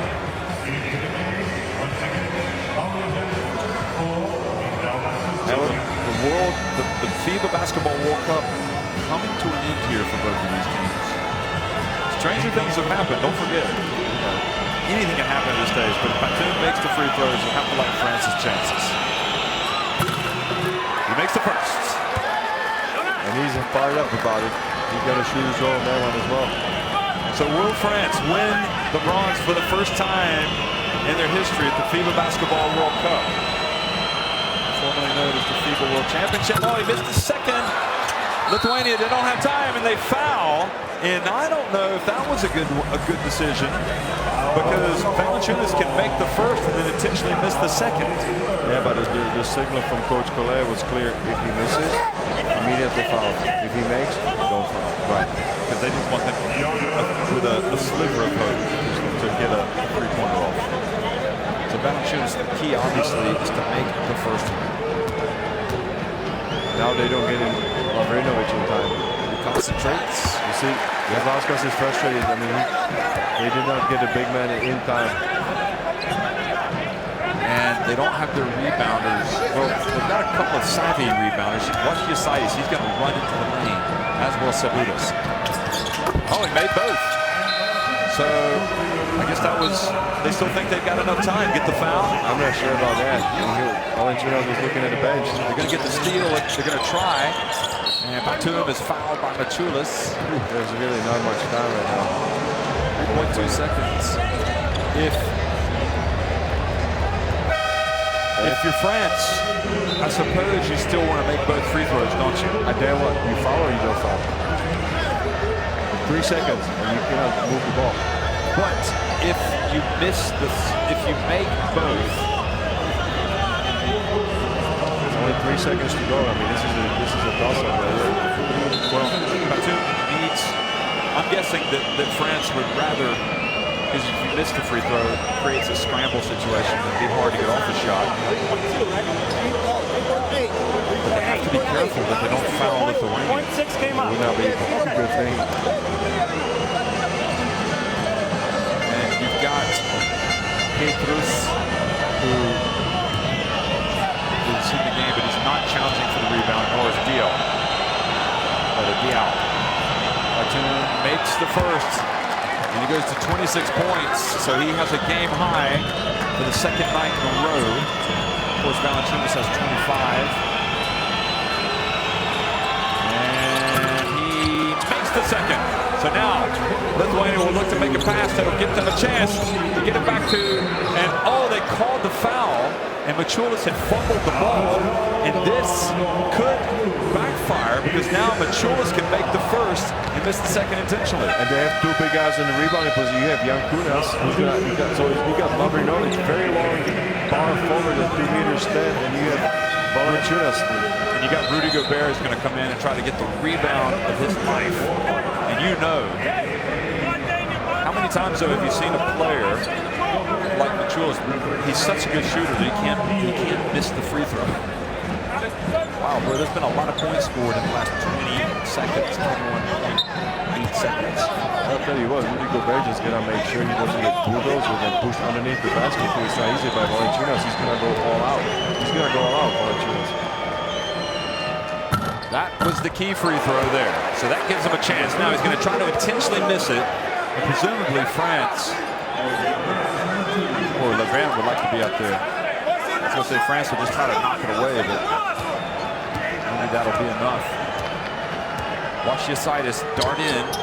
He does on purpose. And the ball goes out of bounds. And France have won.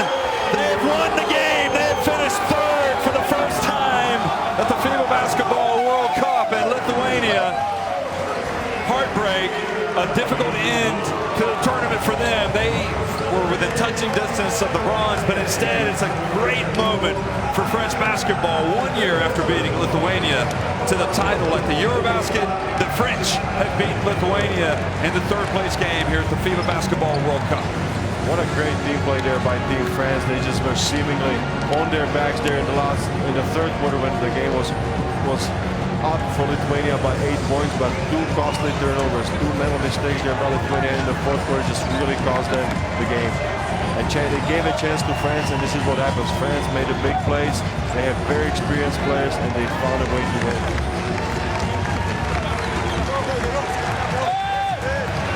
Well, it was a great, great summer of 2013, and I dare say that for the French, they feel probably just as good right now as they felt last year, because they have made it through the 2014 FIBA Basketball World Cup.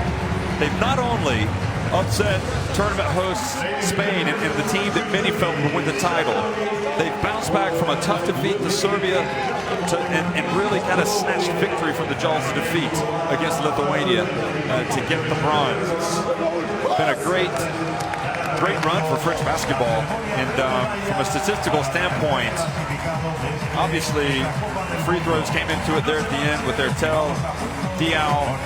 And look at the high percentage from the two. France was shooting 68%.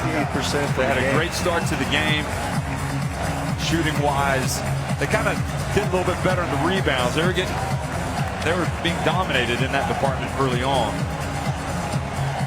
and just overall a great example of perseverance by the French and refusing to lose. And this is the type of thing that only comes from experience, George. I mean, you have to learn how to lose tough games before you win. And France over the years have lost some tough ones. Well, you need a strong leader. And look at Nicolas Batum with 27 points today. You said yesterday 35. You know he was in a losing I would be effort. surprised if that young man doesn't end up on the all-tournament team. He's been so crucial. Also from the defensive standpoint, you saw the 3 steals and how he played last night. So his 27 points, I suppose, outshone those 25 of Valanciunas, 15 from Boris Diaw, 13 for Levin.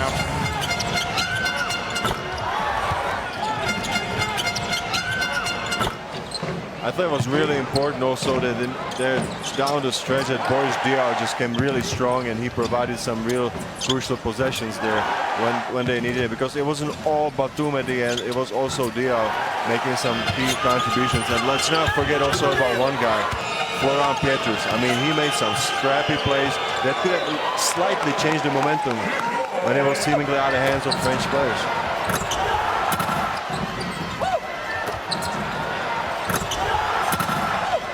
So stick with us, because we're going to have a bronze medal ceremony for France. If you're still watching, it'll actually be awarded tonight. And I'll tell you what a costly and a heartbreaking loss there for the Lithuanians. We said before they lost the key player from the squad at the point guard position, which is a very difficult position to replace in Mantas Kalnietis. He stayed with the team. He had an operation in Kaunas, Lithuania on his shoulder. But then he joined his team immediately for the group phase. He stayed all the way to the tournament, and this is just not very. They just don't get the rub of luck in the tournament and just finish 4th without going home after getting the bronze medal the last World Championship in Turkey. But this is sports, you know. This is the toughness of this 3rd place game, because as you said many times before, you will have one team that is not going to have a medal from this tournament. And as badly as France felt last night, they've now come back and given themselves, look at that. That tells you the story right there. That is a big time joy right there.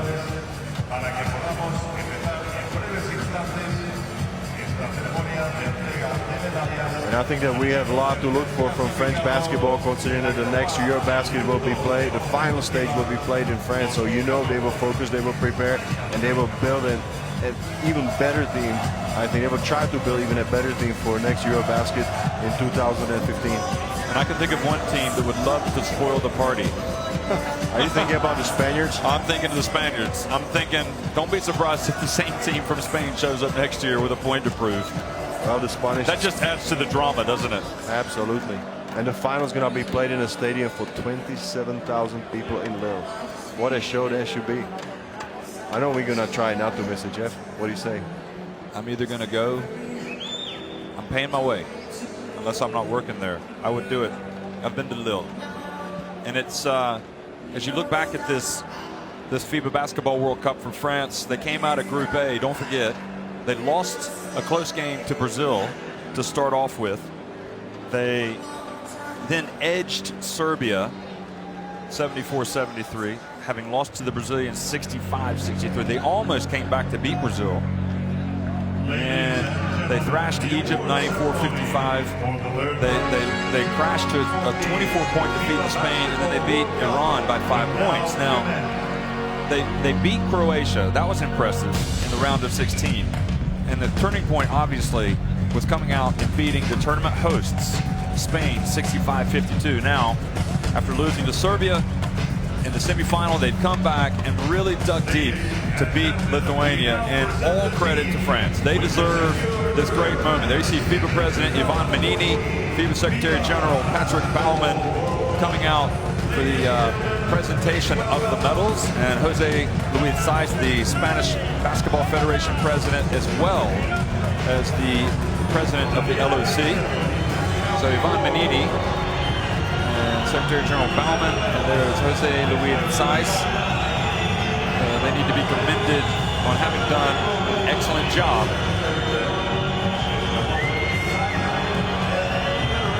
And also Jing Yang Zhu, the chairman of Peak Sports for FIBA Global Footwear. So here are the French team, the French players. My hat goes off to them because, you know, we've seen them have some tough losses over the years. Most recently would be going back to the Olympics in that quarterfinal defeat in 2012 to Spain. And since then, they bounced back to win the gold medal at the Eurobasket, and here they are getting the bronze. So we're going to name the players as they come out. Thomas Ertel, who was terrific. And Ertel has really blossomed in this tournament. Here the main man for Team France, number 5, Nicolas Batum, averaging over 30 points in the last 2 games, leading by example by all means. I mean, it's a team effort, but clearly he stood above the rest, in my opinion. You see Antoine Diop, solid player at point guard. Geoffrey Levin, in his second summer with the national team, took his game up another level. Oh, absolutely, man. He's got a bright future ahead of him. Charles Kahudi, who was cut and then came back because of an injury to Ian Mahimi.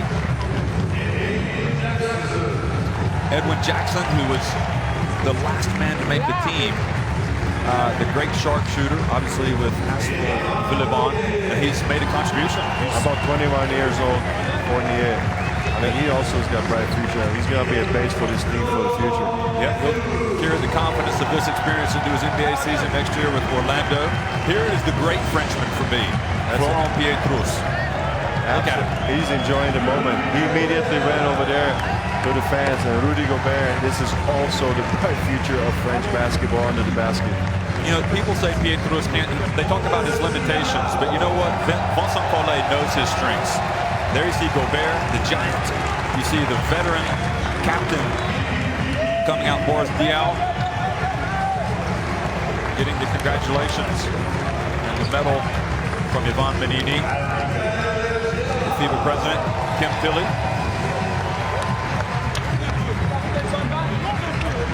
Lastly, it's Villebon, defensive specialist for France, providing some key spark also off the bench. Vincent Collet is going to come out the coach. And really, I think his reputation is being enhanced. I mean, hey, they just keep getting better and better. Not a bad run if you win the gold at Eurobasket, and next year you follow it up with the bronze for the World Cup. I think there's going to be some celebrations in France tonight. This is a team that quite clearly is going from strength to strength. It's on the rise. And they have made it to the podium here at the FIBA Basketball World Cup on Spanish soil. What a great moment for French basketball.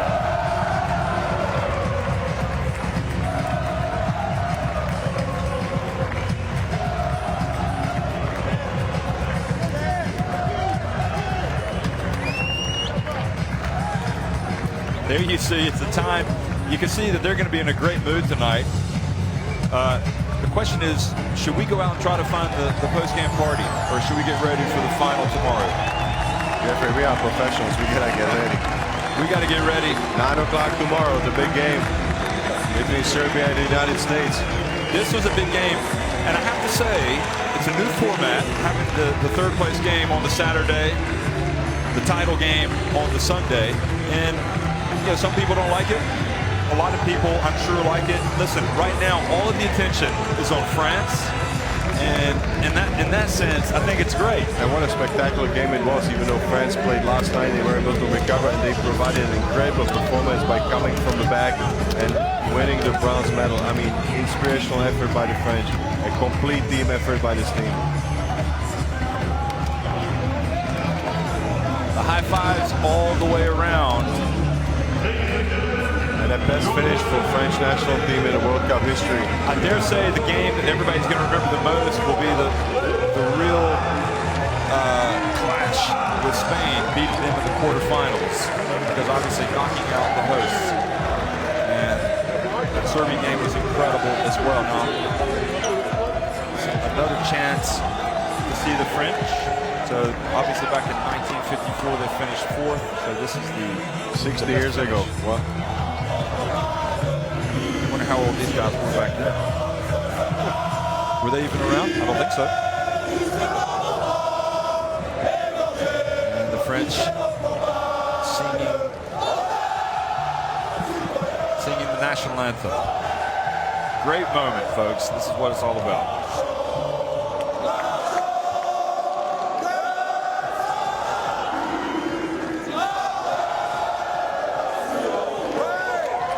So for the second year in a row, something's going in the trophy cabinet back home. The bronze medal for all the French players and the French Federation. Thanks for watching, everybody. It's the FIBA Basketball World Cup here in Madrid, Spain. And France had finished 3rd.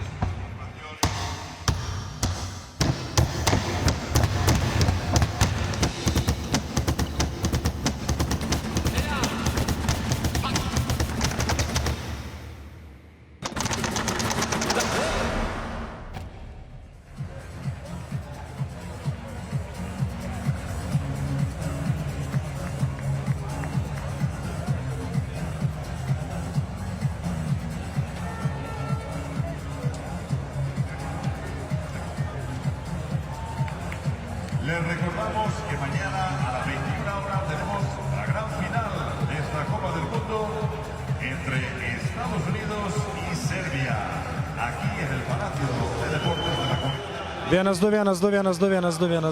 1-2, nes mane matot, bet aš nematau nieko, ką galiu pakalbinti, nes kol kas dar mane nieko neatvedė. Ok. Nu, blogiausiu atveju vienas kalbėsiu. Matai, jos išvedė į persikimo kambarį ir neparveda kol kas man.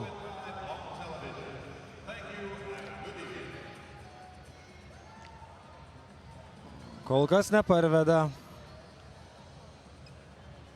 Laukiam. Kas? Jo neįleis. Skambinku.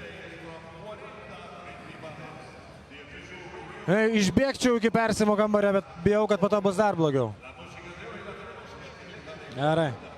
Gali būti taip, nenustebkit, kad įves mum bešnekant, žinai, variantas, aišku, bet...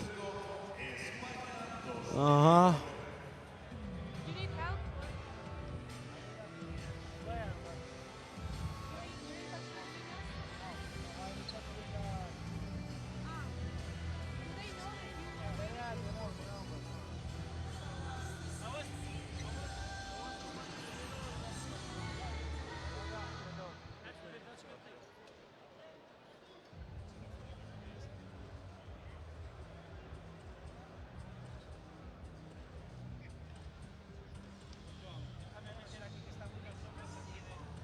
Huh? Which number of players? Doesn't matter. Doesn't matter.